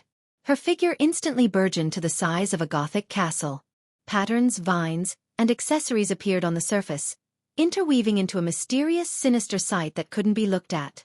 Klein closed his eyes tight as he placed Grozel's travels in front of his face, injecting his spirituality into it, but he was unable to eliminate all the effects inflicted upon him. His body kept quivering as granules kept protruding from his body. And only at this moment did he confirm that the side effect of using Death Knell was a fear of the dark. For the next 6 hours, he wouldn't suffer any more weaknesses. Thankfully, the weakness is just insurmountable, but it doesn't mean that I'm unable to resist for a short period of time. Klein desperately closed his eyes as tears kept rolling down his cheeks. He didn't spend time considering the problems regarding this, because the situation had developed into one of extreme danger, but it was also very chaotic. The one that descended seems to be stronger than Sea King. It's likely an angel, but his condition doesn't seem to be particularly good as well. He didn't directly appear, and he instead used the spirit world to attack. Is it because he can't rush here in time and could only consider using this method? Thankfully, I received a warning from Orange Light. Otherwise, the results would be unthinkable if this situation drags on. As Klein's thoughts flashed through his mind, his first reaction was to take the opportunity to flee and open up a safe distance. However, he knew that hastily retreating without any preparations was equally dangerous. If the Rose School of Thought's angel abandons the attack and retracts his arm, Sea King John Cotman wouldn't have any motivation in embroiling himself in a pursuit effort. This is because he isn't facing a saint who he can consider retaining. This way, simply relying on Miss Messenger, Rionette Tinker, makes it difficult to stop this entity. I might be pursued again when the time comes. I have to add more trouble for him, making him temporarily unable to leave. I'll take this opportunity to escape the waters where Blue Mountain Island is. As his thoughts churned, Klein followed his emergency plans, took out Grozel's travels, stuffed Death Knell inside, and made a few rolls before arriving next to the iron cigar case. He stabbed it with his finger, removing the wall of spirituality and opening the case, and he threw tinder, which was corrupted by the true creator, into the air, towards the source of the danger. Right on the heels of that, Klein used Grozel's travels to shield the top of his head, opened his eyes and took out a whistle. This wasn't Azek's copper whistle, but the numinous episcopate copper whistle which he had obtained from a mysticism enthusiast in Backlund. It originated from a resurrected numinous episcopate member. Back then, Klein had made a divination about the copper whistle, and he received a revelation that sending a message would be extremely dangerous. At that moment, he decided to allow extreme danger to meet extreme danger, so as to create an even more chaotic situation that benefited him. He quickly put the copper whistle to his mouth and blew into it. Then, he activated his spirit vision without daring to look up. A skull with 3 lifeless eyes emerged. Around it were black appendage-like tentacles. Without any hesitation, Klein handed over a white feather left behind by the resurrected numinous episcopate member to the messenger. He didn't wait for the messenger to disappear as he immediately bulged his muscles, swung his arm, and threw the copper whistle into the air where the source of danger was. With that done, he put away the iron cigar case, did another roll, and bounced up as he rushed straight for the cliff. During this process, he kept his head down and kept changing location. He didn't dare to look at the scene happening above him, nor did he dare to stay any longer. When he passed by the spot where Admiral of Blood Seigneur should have been lying unconscious, Klein's gaze suddenly froze. He was alarmed to find that he had vanished. In that chaotic situation without any aid, this wraith, who had suffered immense damage and was unable to maintain his spirit-body state, had vanished. Klein paused as he swept his gaze. He saw that ahead of him were a few drops of splattered dark red blood that coruscated with a dark green tint. And this region was where Grozel's travels had previously dropped. No way. A few drops of Admiral of Blood's blood dropped onto the book's cover? This sucked him in? Klein frowned, as he didn't think it was a good thing. He was afraid that the angel and saint that the Mother Tree of Desire had sent was able to gain the help of Admiral of Blood from within Grozel's travels to pursue him. However, it was impossible for him to abandon the book. Without it, Klein didn't believe that he was lucky enough to dodge all the stray blasts and unknown shrapnel which could fall from the sky at any moment. I'll resolve this latent risk by entering with my spirit body after I escape. As a few thoughts rose up in his mind, Klein dipped the tip of his foot down as he ran, lifting up the soil which had Seigneur's blood on it, reached out and grabbed a handful. This was used to locate Admiral of Blood later. Tap, tap, tap. Klein ran in a meandering manner, holding Grozel's travels over his head, making adjustments from time to time based on his premonition for danger. The book blocked the random bolts of lightning or the scattering rain of corroding rock, and it shielded him from a terrifying gaze that was cast over.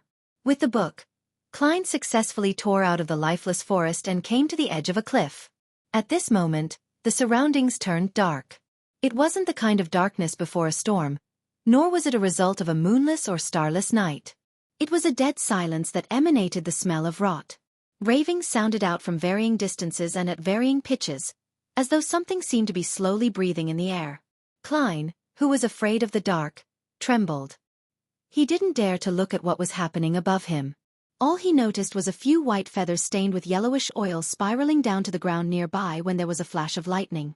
His right foot took a stride forward as he jumped off the cliff and plummeted straight down. He fell out of the darkness and could see light. Then, he dropped into a mouth that had been waiting for him for a long time. The mouth didn't have any teeth as it immediately closed and sank to the bottom of the sea. According to the agreement they had made previously, it was to head for a reef beyond Blue Mountain Island as quickly as possible. This was a gigantic undersea creature with 16 fins on its back. In the darkness, Klein instinctively wished to huddle into a ball and helplessly tremble, but he barely repressed his emotions and took out a priest of light beyond a characteristic he had prepared to deal with wraiths. He had obtained it through the glove. Pure light emanated from the translucent stone-like object as it drove away Klein's fear. He was just about to contemplate if he should wait for the outcome, or if he should attempt something, when he suddenly felt the back of his palm become itchy. He hurriedly looked down and saw his pores widen as they grew some fine white hair. These fine hair rapidly grew and looked like feathers. Klein immediately felt his entire body itch. The fellow that was attracted by the copper whistle is really very dangerous. Klein was rather experienced. He immediately stood up and took 4 steps counterclockwise while chanting the incantation in the undersea creature's mouth. His spirit body once again tore through the grayish-white which had endless ravings and roars as blackish-green gases drilled out of his body. Returning to the palace that looked like a giant's residence, Klein observed his spirit body once again, and he discovered that it had returned to normal. There weren't any of the blackish-green gases, nor were there any white feathers. Phew, it's effective. He exhaled and immediately returned to the real world. With the illumination from the priest of light beyond a characteristic, Klein saw that the white feathers on the back of his hands remained, but they had lost the ability to continue growing. There were more or less some signs in other parts of his body, but they weren't obvious. Yes, I should be able to resolve the remaining problems once Mr. Azek arrives. Klein heaved a sigh of relief and drew the crimson moon on his chest. He prayed for the goddess's blessing, and that Mr. Azek would arrive quickly. At this moment, Rionette Tinker's figure appeared before him. Miss Messenger had 3 heads growing on her head while she held one in her hand. Compared to before, she appeared more lively. She reached out with her left palm and grabbed Klein's shoulder, and she directly brought him into the spirit world as they quickly traveled through it. Amidst brightly stacked colors, Klein felt somewhat dizzy before he returned to reality and realized that he was on a reef. Rionette Tinker's forehead swept the area and said, "Already safe. Remember to pay next time." With that said, she vanished as though she had something more important to do. "You could do that. I should have just gotten Miss Messenger to bring me away using such a method. However, her present state doesn't seem to be that great either. This must be a state and method she seldom uses." As Klein reflected over the matter, he placed the priest of light beyond her characteristic into his pocket, and he kept Grozel's travels outside. Just as he was about to size up his surroundings to figure out where he was, another arm reached out and grabbed his shoulder. Klein jumped in fright as he hurriedly turned his head, only to discover that Mr. Azek had arrived. Azek grabbed his shoulder and pulled him into the spirit world once again. They rapidly moved through the brightly stacked colors. "Actually, I'm already safe."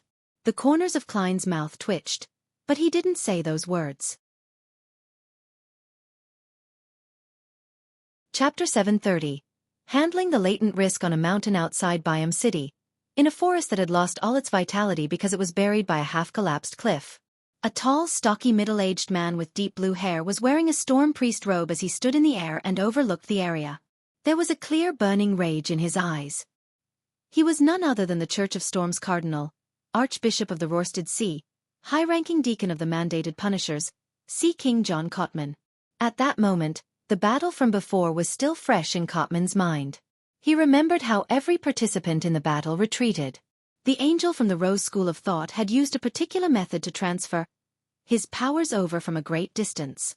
After he failed to achieve his objectives, he rather easily brought away his heavily injured partner, and no one wanted him to stay, aside from the strange monster that appeared out of nowhere.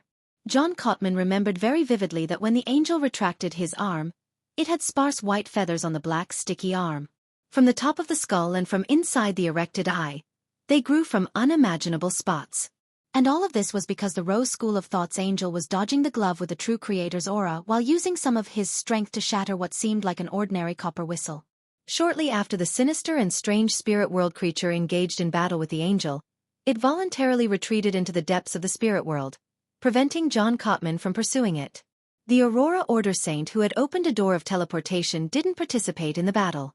After observing the situation in puzzlement, he picked up the glove with the true creator's aura, and he opened the door to leave before the battle ended. The strange monster that was summoned because of the copper whistle didn't have a fixed form. He was like the manifestation of death itself. He was like a mist that filled the surroundings but had many feathers with yellowish marks on it. His target was obvious, the angel of the Rose School of Thought. Before the latter escaped, he had also vanished from the area as though it were in pursuit of his target. But even so, John Cotman, who had taken a sealed artifact from the city and rushed here, still felt uneasy. It felt like suddenly jumping forward while on his long journey towards death. The only person without any godhood had fled the scene before John Cotman arrived, and he was nowhere to be found. However, John Cotman recognized him. He was an adventurer who had killed a Sequence 5 Desire Apostle, making him qualified to have his information placed on Sea King's desk. Although this wasn't something that he needed to pay great attention to, John Cotman, who had experienced the Seafarer sequence, still remembered the relevant information. He cast his gaze towards the cliff and looked down at the crashing waves as he muttered a name. Gehrman's Sparrow! On an island in unknown waters, Klein and Azek's figures were rapidly outlined on the shore. Klein was just about to speak when the hat-wearing, bronze-skinned Azek's eyes suddenly turned dark, as though it was connected to a silent and dark world. He grabbed the air with his right hand, and all the undeveloped white feathers flew out and curled into a bundle, landing in his palm. With a gentle squeeze, all the strange feathers vanished as though they had turned into food for the silent world in his eyes. Mr. Azek, this was brought about by that numinous episcopate whistle. Klein first pointed out the matter before explaining in detail. The situation was somewhat pressing, and to make the situation even more chaotic, I blew that copper whistle and gave that feather to the messenger. Then, a similar feeling from the underworld descended. I didn't stay, and I immediately left the area, but I still had these feathers on my body. Azek, with his soft facial features, nodded gently and said, I sensed it from afar. It shouldn't be an ordinary high-sequence beyonder. I suspect that it's a byproduct of the numinous episcopate's artificial death project. Is that so? So it succeeded in holding back that rose school of thought angel? Klein thought in joy. Azek looked around and continued, I still have matters that require my attention. This might awaken more of my memories. When all of that is done, I'll look for you again to claim that ring left behind by ancient death. I have a feeling that I might need to make a trip to the Berserk Sea or the southern continent. It's best if you head over to large cities like Backlund or Trier. In those places, the forces the Rose School of Thought can deploy are very limited. They wouldn't dare to act rashly. Of course, it's best that you choose places like Pasu Island where major churches have their headquarters, but this will bring about another type of danger.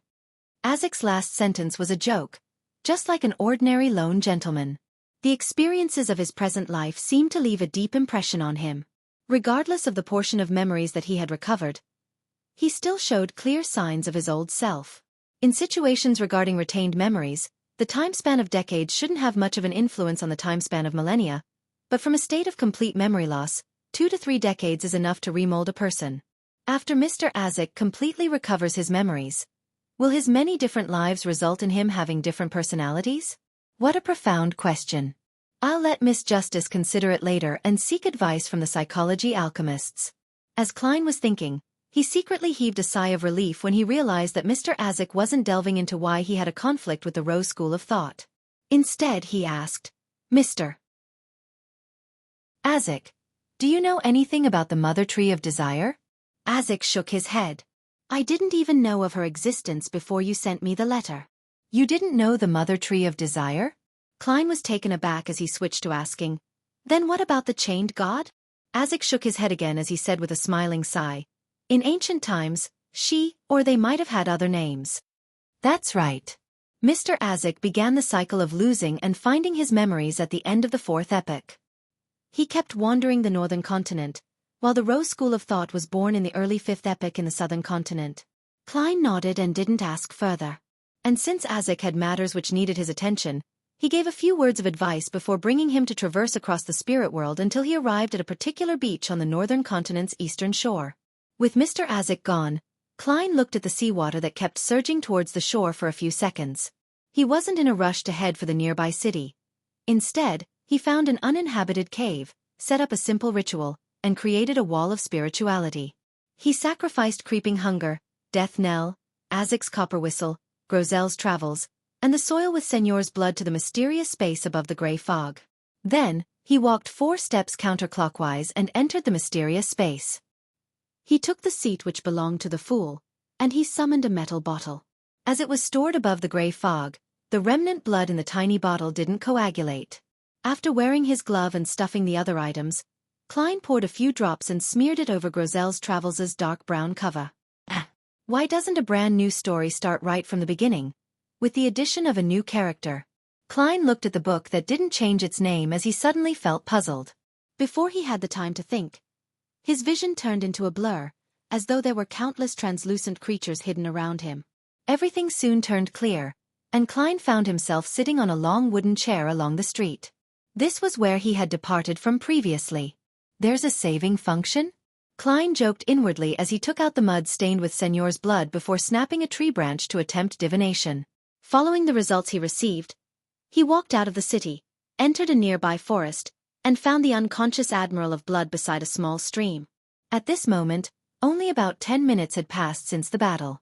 The exaggerated wounds on Señor's neck, chest, and abdomen were contracting and appeared to have recovered significantly.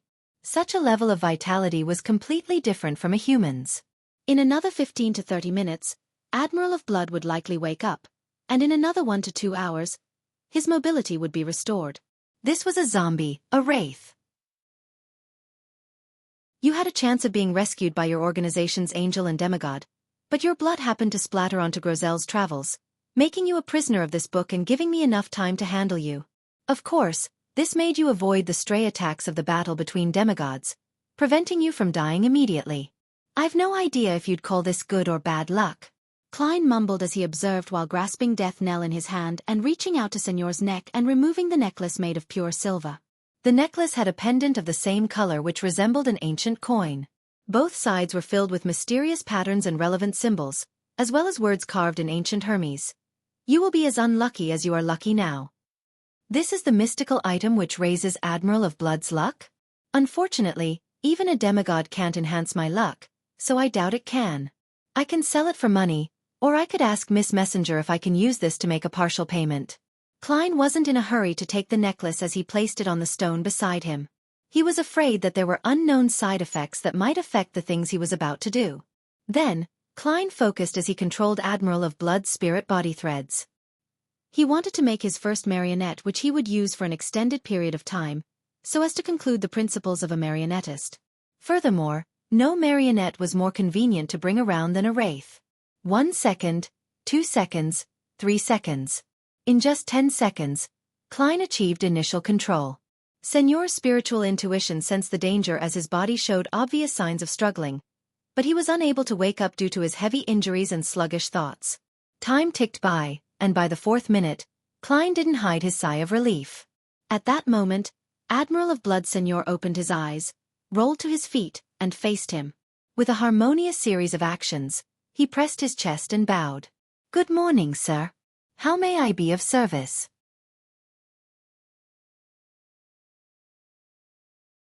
Chapter 731. Gains illusory black threads emanated out of Señor's body and entered Klein's hands. With every jolt in spirituality, it gave a different reaction. In fact, there was no need to use both hands when controlling the spirit body threads. Klein was just accustomed to doing so, as it gave him a feeling like he was truly controlling a puppet. From the looks of it, other marionettists can discover each other's marionettes. The Señor's abnormality can't be hidden from their eyes, so I have to be careful about this. Klein concluded the problems he discovered, and he quickly turned his thoughts back onto Señor. This Admiral of Blood was dead. His spirit body had become a vessel for the marionette, losing any traits that belonged to him. Therefore, many divination methods were ineffective against him. Of course, methods to seek his corpse were still effective. Klein planned on cleansing the wraith in the gray fog before using paper angels to envelop the mirror-like objects that he had possessed before placing him into a cigar case that was sealed by a wall of spirituality, along with Azek's copper whistle. This created a 3-layered interference effect. This way, Klein believed that, even if the Rose School of Thought angel wished to, it was impossible to use divination to lock onto his position via Admiral of Blood. As for whether the Mother Tree of Desire had left any back doors in Señor's body, he wasn't too worried. This was because if that really happened, she could have mutated Señor during the demigod battle royale in order to deal with him. Based on the situation back then, there was a guaranteed chance of success. Mother Tree of Desire, or should I say, the Chained God, strictly controls its organization's members. It relies on a vow contract and other methods that are ingrained into the soul. This can be inferred from Miss Sharon's descriptions and my interaction with the corresponding characteristics. As long as I don't attempt to use Admiral of Blood to divine the secrets of the Rose School of Thought or the potion formula of the mutant pathway, I wouldn't trigger any problems. The werewolf beyonder characteristic has remained normal despite being above the gray fog for so long. Besides, there's still the gray fog cleansing process. If there are any latent problems, it should be washed out. Klein thought for a while and took out Azek's copper whistle from inside his body. He turned his right wrist and made the side with fewer patterns appear under the sunlight, making it reflect the light. Immediately, the copper whistle had Señor's figure appear on it as it rapidly turned clear. The Admiral of Blood in front of Klein suddenly vanished as a result. Perhaps the Mother Tree of Desire can use the vow contract and other methods to vaguely lock on, but that doesn't matter. She can sense the gray fog's unique trait on me anyway, and she will sense me once I'm within range. Besides, this marionette might be destroyed at any time when I use it as a shield. Klein was like a jobless tramp who was debt-laden. He felt that there was almost nothing he was afraid of. Of course, he really was debt-ridden. As long as I advance to a demigod and can hide my unique trait, it's fine losing marionettes. Klein surveyed the area as he bent his back to pick up the silver necklace. He took 4 steps counterclockwise while chanting the incantation softly. This time, he hadn't entered via summoning his spirit body, so he couldn't directly return. The grayish-white fog was quickly emanated as hysterical ravings and roars echoed for an eternity. Azek's copper whistle didn't react abnormally, which meant that there weren't any latent problems with Admiral of Blood. Sitting at the end of the bronze table, Klein placed Azek's copper whistle in front of him, making Señor, who was dressed in a dark red coat and old triangular hat, appear. He was like a butler awaiting orders from his master. "Do you have any other items on you?" Klein asked, as though Admiral of Blood was still alive. This was his attempt to act as a marionettist. Following that, he controlled Señor, made him rummage through every pocket as he subsequently took out £325, 16 soldi, and 8 pence in cash. There were also 13 gold coins. Apart from that, perhaps due to his frequent act of transforming into a wraith state, Señor didn't carry anything else on him. How poor. As a pirate admiral, you don't even have a single mystical item? Did you hand it over to the Rose School of Thought or your subordinates? Klein seriously considered cashing out Admiral of Blood via the black market. Just in loan alone, he was worth £42,000. Yes, claiming the bounty from loan isn't pragmatic. Be it the Church of Storms and the Kingdom's military, they will follow the clues to capture Gehrman Sparrow, who managed to embroil so many demigods in a battle royale, and then investigate the organization backing him. They wouldn't even pay, and they might even plant a trap. By the same logic, the churches and governments of other countries must have similar ideas. However, they might be easier to work with. Retrieving the bounty will require substantial risks. Besides, there's no rush. I'll send Señor out when I plan on switching marionettes. After all, being a marionette for a few days won't change his identity or value. Klein reined in his thoughts and cast his gaze on the silver necklace with an ancient coin attached to it. He immediately used divination to gain the gist of its origins and usage. It came from a Sequence 5 winner from the Life School of Thought. After dying at the hands of a Rose School of Thought demigod, this gentleman's beyonder characteristic and psyche fused with an ordinary silver necklace that he carried with him, turning into a mystical item. This angel rapidly spread its wings and wrapped around a gold coin. On its reflective side was Señor's figure. Then, Klein brought the gold coin, Azek's copper whistle, death knell, and his suitcase back to the real world. As for creeping hunger and Grosel's travels, one of them hadn't been fed, and the other might cause Klein to be swallowed into the book for carrying it for too long. Therefore, they were left in the junk pile above the gray fog. Having returned to the cave, Klein hurriedly placed the gold coin and Azek's copper whistle into a cigar case before sealing it with a wall of spirituality. He cleaned up the scene, switched into formal clothes, and carried his suitcase. He followed the beach until he came to a residential area. He discovered that he was near Pritz Harbor. He didn't immediately return to Backlund. Instead, he changed his appearance, took a steam locomotive, and headed for Conant City in Desi Bay. He planned on circling the area once before changing his identity again. Bansi Harbor. Alger Wilson looked at the destroyed city under the afternoon sun. He saw that the buildings had completely collapsed, and there were deep chasms in the ground and charred spots everywhere. Such a scene extended into the depths of the island. Even the mountain had collapsed. At that moment, there wasn't anyone from the Church of Storms watching the ruins, since there wasn't anything here. And the plans to rebuild the harbor wasn't brought forward at all. Alger jumped off the Blue Avenger and circled the ruins with his sailors, but they didn't discover anything of value. "Let's go," he instructed with a staid attitude. He soon boarded the ship which hoisted its sails and left the island. After an unknown period of time, a figure suddenly walked out from the depths of the ruins. He wore a double-breasted, pure black clerical robe. He had dark golden hair, and his facial features were clear and distinct, like an ancient, classical sculpture. His eyes were dark blue, nearing black. They looked lusterless, but they were filled with dense blood capillaries. Chapter 732. Destination Desi County, Conant City, 67 Red Indus Street. Wearing a commonly seen face in the Lone Kingdom, Klein took a step forward and rang the doorbell. In less than a minute, the door creaked open as a maidservant looked out and asked out of curiosity, "Good evening, who might you be looking for?" "I'm here to find Ma'am Nilu." "I'm a friend of her father, Davy Raymond," Klein answered calmly. Derek Raymond was the nightmare who he had released from creeping hunger. It was a red glove from the Nighthawks, and the first thing on his mind before he dissipated was his daughter, Nilu Raymond. He was very apologetic towards her for not spending time with her while she grew up, making her effectively lose her father when she had already lost her mother. Klein had promised him that he would make a visit to the beautiful coastal city if he had the chance to visit his daughter. Having probed for more information earlier, Klein had gained a general idea about Nilu Raymond's situation. After this girl graduated from grammar school, she worked at the Women and Children Care Foundation, which was run by the Church of the Evernight Goddess. She had a weekly salary of £2.10 solely and was the target of envy by her neighbors. She also inherited an inheritance from her businessman father. As for how much it was, no one knew.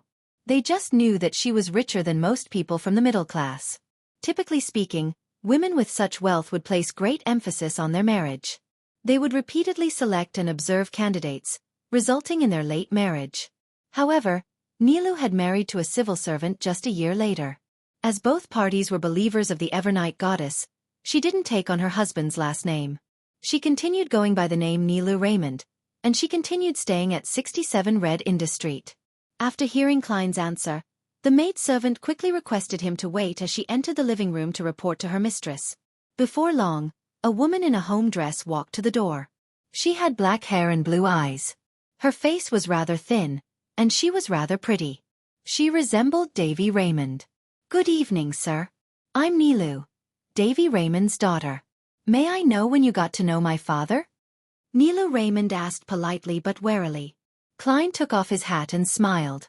"I got to know him at sea. It's been several years." Nilu Raymond swept him with a wary gaze and said, "Perhaps you might not know, but he has already passed away." Klein sighed and replied, "Yes, I know. I got to know him through that disaster. He had some words to say back then which I didn't think too much about. However, the more I thought about it in recent years, the more I felt that I should inform you." "Is that so?" Nilu said softly. After some thought, she invited him.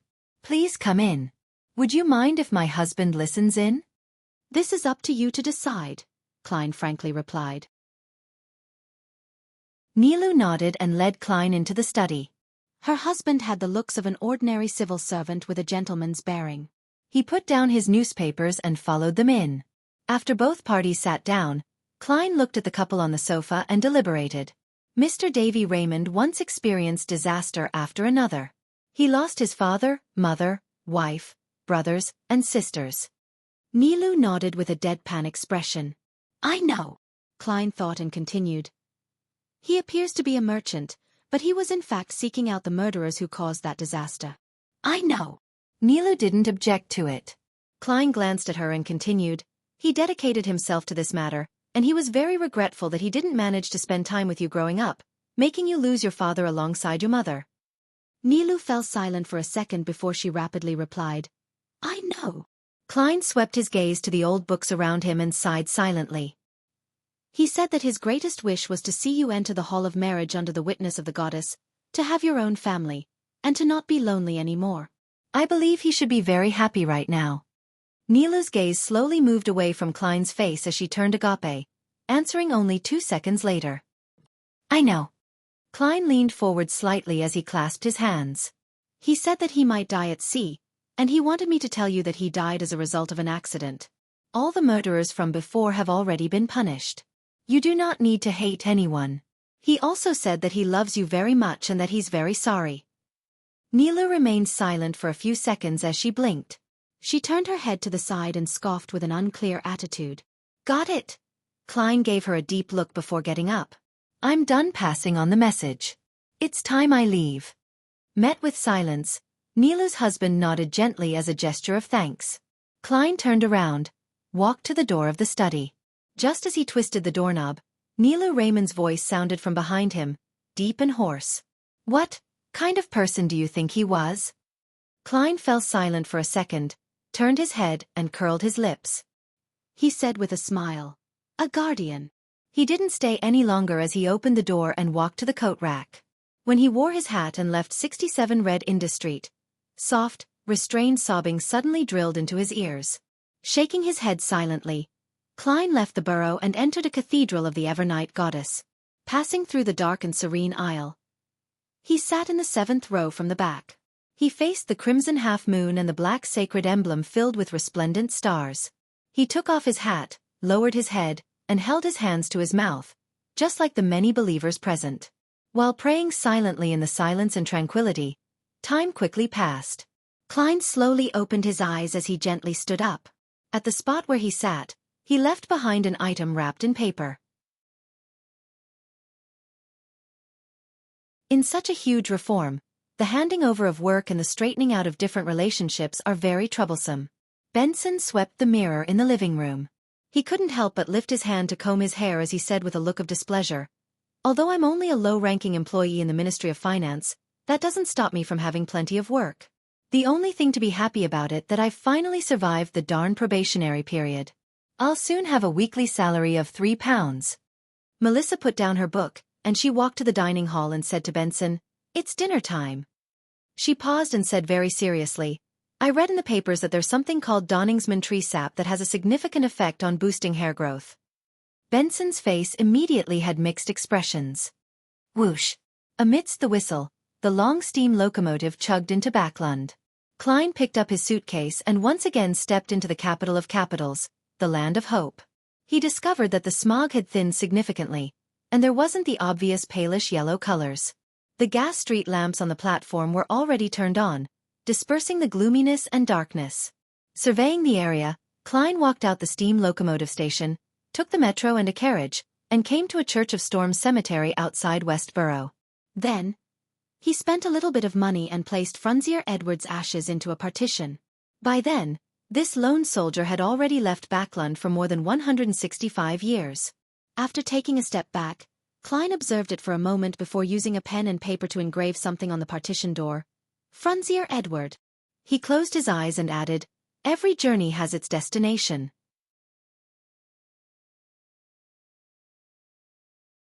Chapter 733. The return. Under a persistent rain, mingled with the thin fog, the rows of street lamps tried their hardest to shine through the mist. The occasional horse carriage that proceeded down the streets was a common evening sight in Backlund. Apart from these, Klein noticed a few gratifying changes while standing behind the window. Ring! A crisp sound echoed in the air as a two-wheeled mechanical device rushed down the side of the street to the other end of the street. Its frame was black in color, with some parts revealing grayish-white steel. Under the illumination of the street lamps and rain, it sparkled with the beauty of metal. On this device sat a man dressed in a postman's uniform. He kept pedaling with his legs, apparently using a great deal of strength. Behind him was a wooden box that had been painted in green. It's been promoted very well. The white shirt, black-vested, mature-looking Klein sighed inwardly when he saw this scene. In a few hours within his return to Backlund, he noticed many similar mechanical devices, and they were none other than the bicycles that he had promoted and invested in. From the newspapers, Klein knew that the Backlund Bike Company had done tons of advertisements. It even held a bicycle competition in boroughs like Cherwood and Backlund Bridge so as to garner the attention of others. Apart from that, they also actively promoted it to the government departments such as the Postal Service and the police departments. The results were said to be pretty good. Their pricing strategy had followed Klein's original suggestion, avoiding the middle-upper class who often used horse carriages. Instead, they aimed their target audience at those with weekly salaries of £1.10 solely and above, such as technical workers, students with a decent family background, and clerical employees that often needed to travel outside. Therefore, a bike worth £3 to £5 was affordable for the people in this demographic if they bit the bullet a little. and at the same time, they could flaunt it to the masses who had incomes that were lower than them. The current issue is that Backlund often rains. It's difficult to hold an umbrella while riding a bicycle. The next step should be a raincoat. Klein retracted his gaze, shook his head, and chuckled. The place he stayed at was a high-end hotel in the Hillston borough. It cost him 10 soldi a night, making him feel quite the pinch. However, to match his persona, all he could do was bite the bullet and put up with it. His idea of Dwayne Dantes was that he was a believer of the Evernight goddess and a mysterious tycoon that came from Desi Bay. He had sold his original land and mines, planning to seek out brand new opportunities in Backlund. He had a certain level of interest in obtaining an aristocratic title, but he didn't have the abundant wealth to do so. He had to first expand his social circle and begin making some investments. The benefits of this identity was that it was clearly different from the characters Klein had previously acted as. It allowed him to very naturally interact with people from the middle-upper class, especially members of the Military Officers Club and the Backlund Diocese bishops of the Church of the Evernight Goddess. It made it convenient for Klein to continue his investigations into the Great Smog of Backlund while gathering intel before he made detailed plans to steal the Antigonus family's notebook. There were obvious disadvantages as well. Such a mysterious tycoon would definitely catch the notice of the Nighthawks and mandated punishers, so there was a certain level of background checks that he would have to undergo. According to Klein's experience, such an investigation would be done by the official Beyonder organizations under the premise that nothing important had happened. It could also be handed over to the police department, but in summary, not too much effort would be put into it, as it would be considered a routine check. Therefore, Klein, who was considered quite an expert at disguises, had prepared a second layer to his identity as Dwayne Dantes to his designs, so as to deal with the background inspection. This second layer to his identity was that Dwayne Dantes was a person who had adventured in the southern continent's East and West Balam for some particular reason. He had used a nickname, and he spent more than 10 years in that rather dangerous land filled with opportunity in order to amass a great deal of wealth. Since the origin of his wealth wasn't overboard, he had secretly returned to Desi Bay, and he forged a new identity. He had planned on beginning a new life in Backlund and gradually legalize his wealth. It wasn't rare to see such people in loan. Their stories were acceptable and imaginable for an investigation. For this identity layer, Klein had left some inconspicuous clues in Conant City so as to indirectly reveal the truth. These clues included but were not limited to the stubs of his scalp tickets from East Balam to Conant City, habits as a result of living in the southern continent for extended periods of time, as well as his wealth of unknown origins. Klein believed that as long as Dwayne Dantes didn't involve himself in any serious Beyonder matters, preparations such as this were enough to fool most routine background inspections. And if he encountered an extremely dedicated official Beyonder who investigated it all the way and was even willing to seek the help of colleagues from the southern continent, then Dwayne Dantes had a third identity layer. It was that he was a cheat who had anti-divination measures to a certain degree. He disguised himself as a mysterious tycoon and spent large amounts of money in investments for this final scam. This identity was enough to get Dwayne Dantes arrested, but the level of attention placed on him wouldn't be too great. This allowed Klein to exit the stage without much trouble. Compared to my first time in Backlund, the creation of a 3-layered identity shows how I've really matured significantly. Klein slowly walked to the middle of the room as he cast his gaze on a full-body mirror in the corner. His reflection had black hair and some strands of gray hair. His eyes were deep, but his experiences had left indelible marks on his face. He was a charming middle-aged man with a mature bearing. The design of Dwayne Dantes' identity wasn't difficult for the present Klein. However, stealing the Antigonus family's notebook from behind St. Samuel Cathedral's Chinese gate was practically an impossible task for any external Beyonder. Even a king of angels couldn't guarantee success. Of course, unlike other Beyonders, Klein had 2 advantages. First, he was once a Nighthawk. He had quite a good understanding of the internal procedures they followed, and he knew which matters he could exploit. Therefore, the first solution he eliminated was to become a particular Nighthawk, infiltrate it, and find a chance to pass through Chinese Gate. There was a problem that existed in this. Nighthawks weren't able to randomly enter Chinese Gate, even for the captains and deacons. Something had to happen first before they received the corresponding authority. Furthermore, Chinese Gate had its keepers inside. Randomly entering or taking things would result in an attack on him, causing a battle to break out. Klein didn't wish for his theft to result in any deaths or injury to the members of the Church of the Goddess. After careful consideration, he placed his sights on the keepers. These elders were retired Nighthawks who volunteered to enter Chinese Gate. They were in charge of watching the sealed artifacts, and they were from a different department from the Nighthawks. They entered and exited using the underground passageway through the cathedral, and they never interfered with the Nighthawks' work, nor would they be disturbed by the Nighthawks. Perhaps a result of staying behind Chinese Gate for extended periods of time, these keepers all had certain traits. They had cold auras and had deadpan expressions.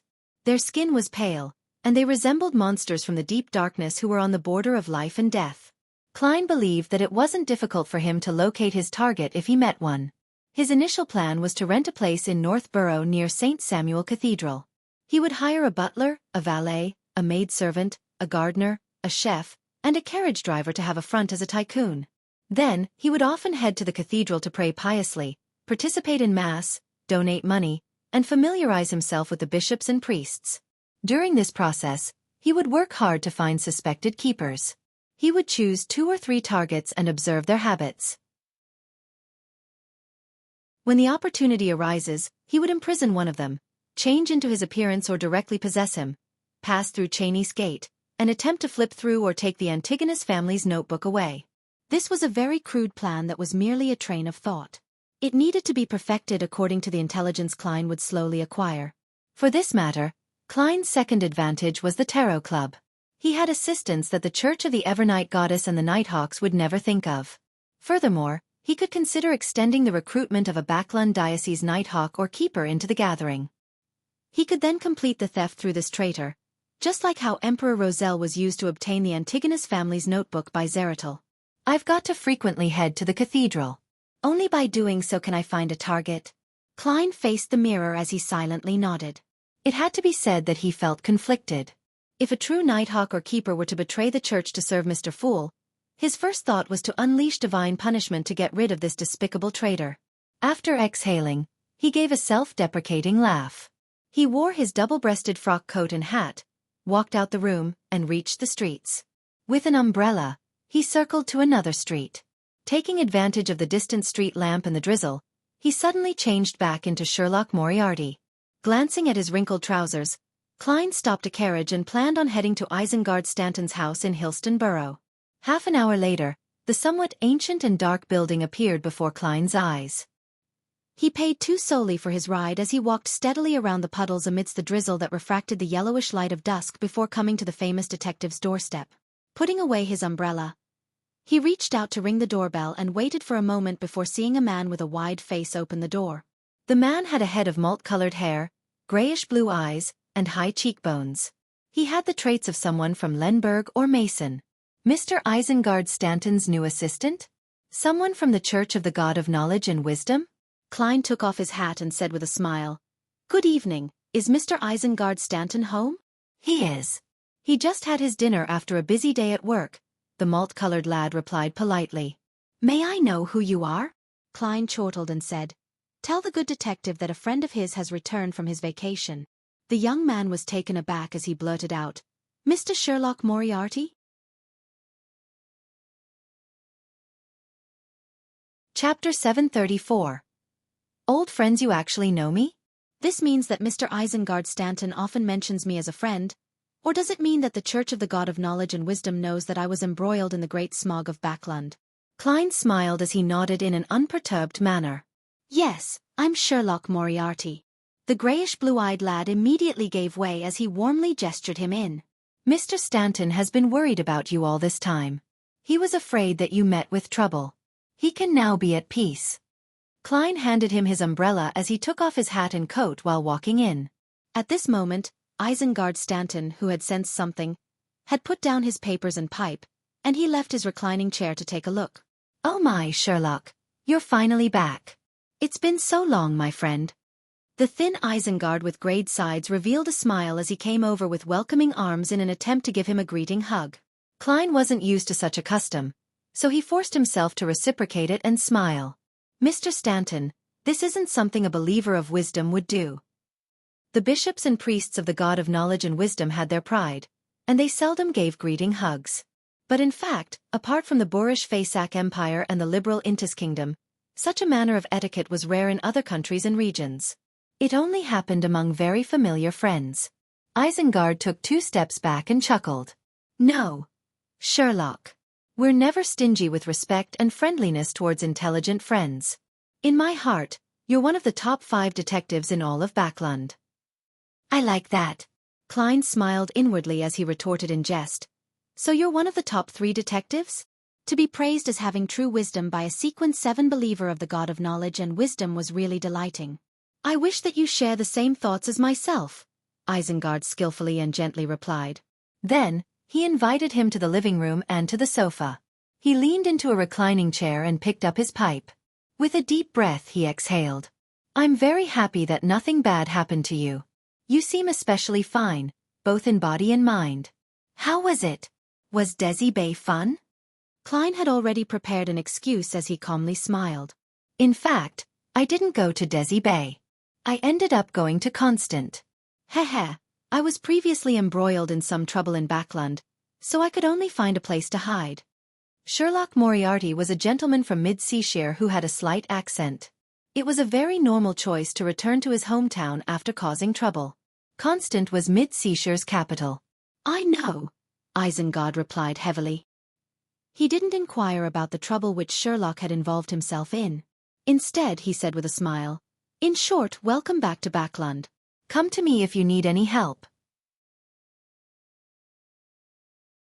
Klein didn't stand on ceremony as he immediately said, the purpose of my visit was first because it really has been a while since we last met, and second, I wish that you can sell my shares in the Backland Bike Company on my behalf. Heh. All the documents are in place, and there's no need to carry out any other procedures. In order to act as a mysterious tycoon and to repay Miss Messenger with the 10,000 gold coins, not only did he plan on selling items he had little use for, but he also planned on letting go of the last 10% of his shares in the Backland Bike Company. After all, Sherlock Moriarty wasn't able to appear in a legitimate fashion for a long period of time. Are you really going to sell it?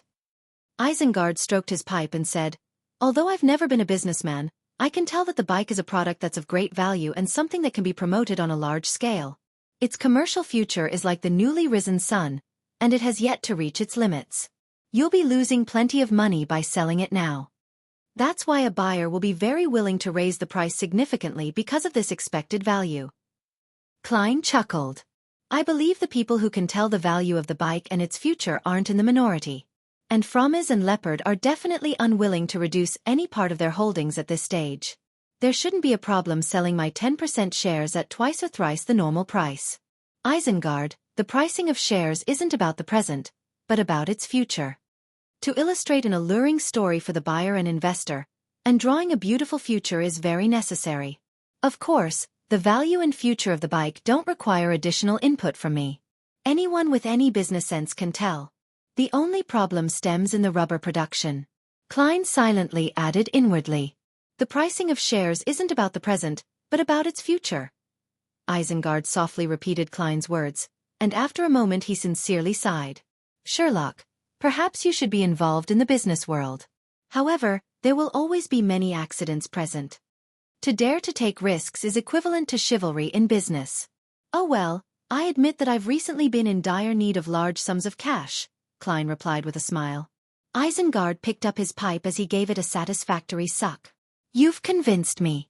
I will specially hire a lawyer and accountant to confirm the market value of Backland Bike Company. Then, I'll add on an estimate of the expected profits and sell that 10% of yours. The corresponding fees and taxes will be deducted from the amount received. Oh, how should I contact you? It seems like your rental contract for the house at Minsk Street has lapsed. Klein obviously wouldn't expose his present identity. He said, having prepared for it, you can post news on the Tussock Times, Backland Daily Tribune, and other newspapers about the sale of the shares to make more people know. Only when there's competition would there be better price negotiations. When it's sold, you can publish a notice to indicate that the deal has been closed and that further inquiries won't be entertained. And when I see that notice, I'll come visit you. Isengard was no stranger when it came to communicating over published notices in the newspapers. He nodded and said, no problem. Of course, all expenses will be deducted from the final sum received. With his main goal accomplished, Klein stood up and reached out his hand. Thank you for your help, Isengard. I need to leave. We can talk in the future. Isengard didn't hold him back as he sent him straight out the door. Klein circled to a nearby street and took a carriage to the Braveheart's Bar as he admired Braveheart's Bar's night view in the drizzle. He planned on re-establishing all the news and resource channels which Sherlock Moriarty used to have. After entering the noisy bar, he didn't head for the bar counter to order some beer and make inquiries. Instead, he circled around the boxing ring in preparation to leave, so that he could wait for Miss Sharon to appear on the carriage outside. At this moment, the door to a billiard room creaked open.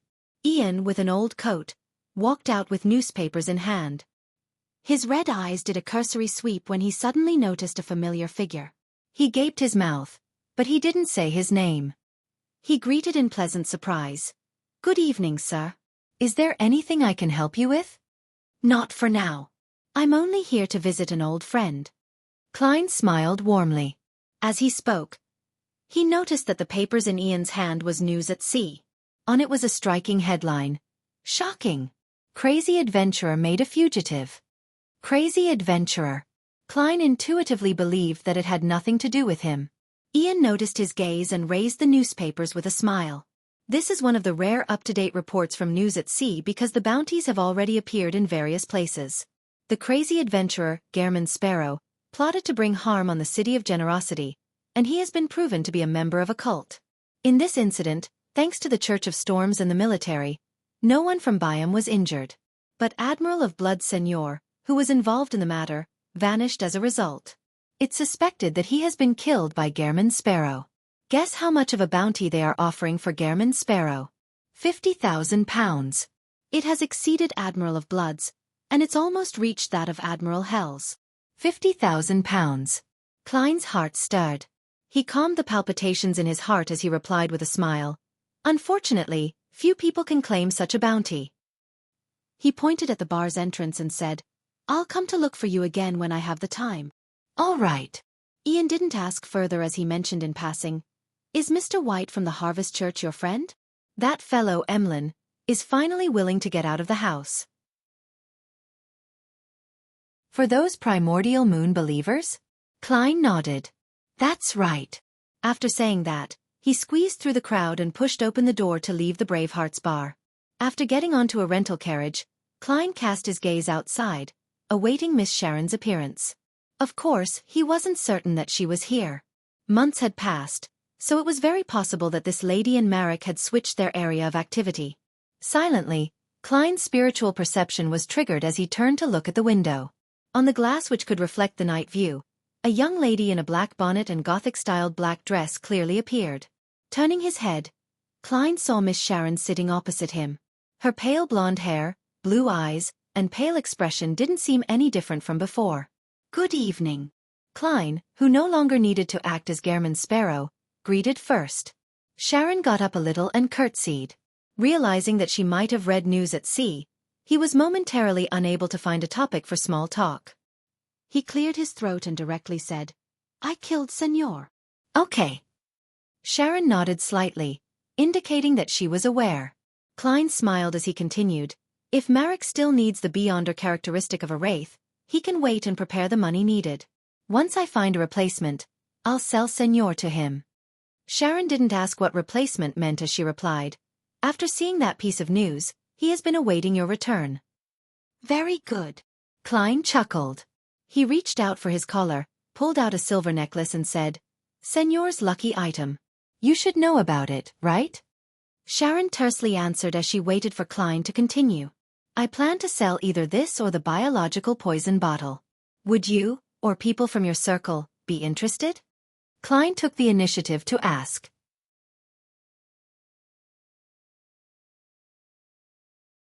Chapter 735.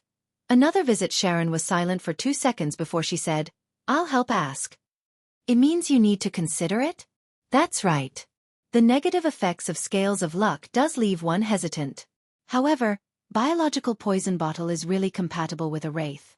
If it wasn't because I'm short on money, and how it lowers my immunity, making me easily fall sick, I wouldn't be willing to sell it. It's rather effective in an ambush." Klein vaguely grasped Sharon's intentions as he stuffed the silver necklace back into his collar. He asked after some thought, Which power of a high-sequence prisoner pathway beyonder makes all surrounding lifeless items attack one's target?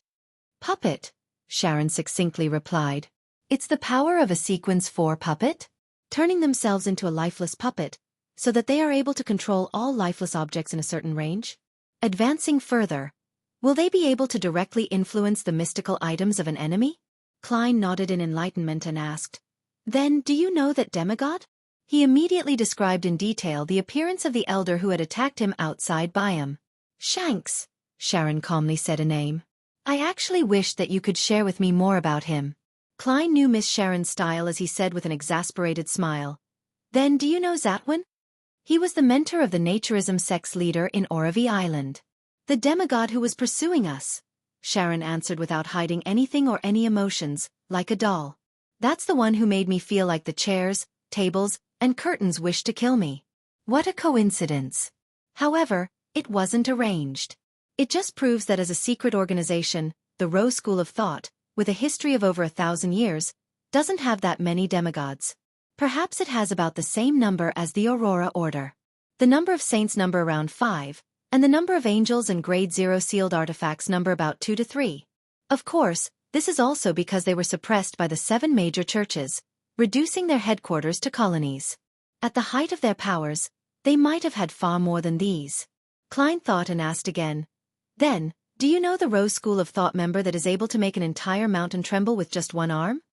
He planned on describing the arm's traits, but he realized that he hadn't dared to look straight at it.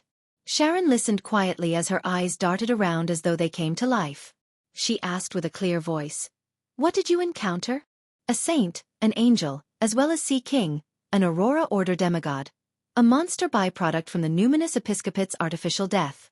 Klein silently made a self-deprecating comment as he said with a wry smile, I got on the bad side with the Mother Tree of Desire, and I suffered an ambush from the Rose School of Thought. Klein pondered for a few seconds and said, Have you gone down to explore it? Sharon's eyes swept his face. No. This is her remembering our unwritten agreement, to explore it together because we found it together? What a noble-hearted lady. The Rose School of Thought's temperance faction is infinitely times better than the indulgence faction. Klein probed. Shall we go now? All right. Sharon succinctly expressed her stance. Klein immediately instructed the carriage driver, and he changed the destination to William Street at the intersection of Westboro and Empress Borough. Along the way, he casually mentioned what he heard and saw at sea, as well as the experiences that didn't involve his secrets. Although Sharon didn't answer him, she listened attentively, seemingly interested. This made Klein recall the time when he first got to know her as Miss Bodyguard. She sat on the illusory high-backed chair in the oriel window's glass. Her right hand held her cheek as she seriously listened to his conversation with Ian. She had great potential in being a spectator. The carriage passed through the silent streets in the drizzle before finally arriving near William Street. Without approaching the area, Klein and Sharon discovered that the area had become a huge worksite. After circling to the region that matched the underground ruins, they stood behind a huge tree with a lush canopy. Klein said to Sharon, who wasn't drenched by the rain despite not holding an umbrella, Let's head down. As the rain fell, they passed through Sharon's blonde hair and body before hitting the ground. All right. Sharon didn't ask how Sherlock Moriarty was planning on heading down with her.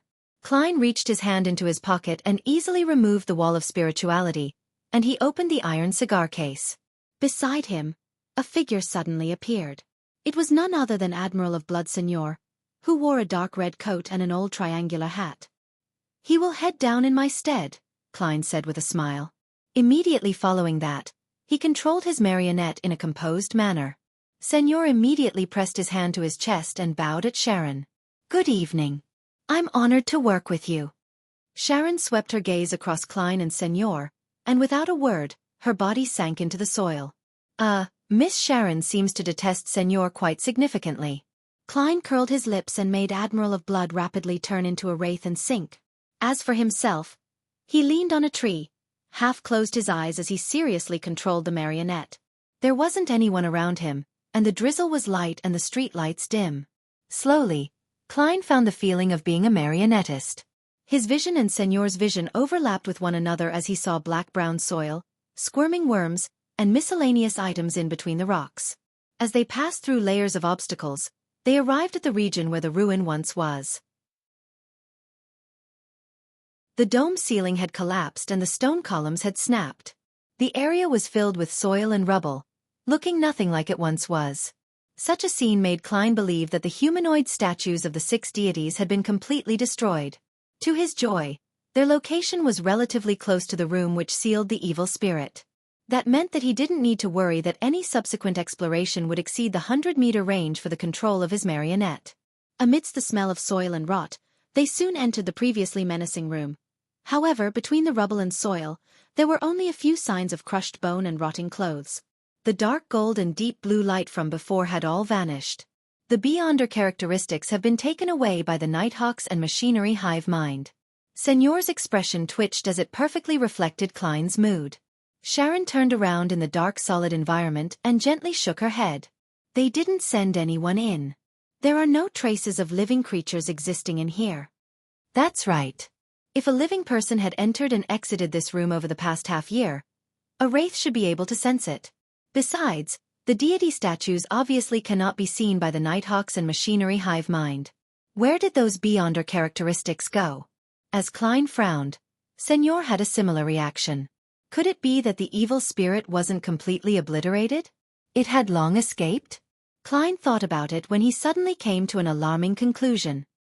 He held back his emotions and made Señor pass through the soil and rubble-filled room with Sharon, and they arrived at the spot where the bloody door previously stood. And at that moment, only a few splinters proved that it existed before. After proceeding forward a few meters, the two truly entered the room where the evil spirit was sealed. It had likewise been destroyed and buried. Klein used Señor's body and eyes to look for clues as he flew about.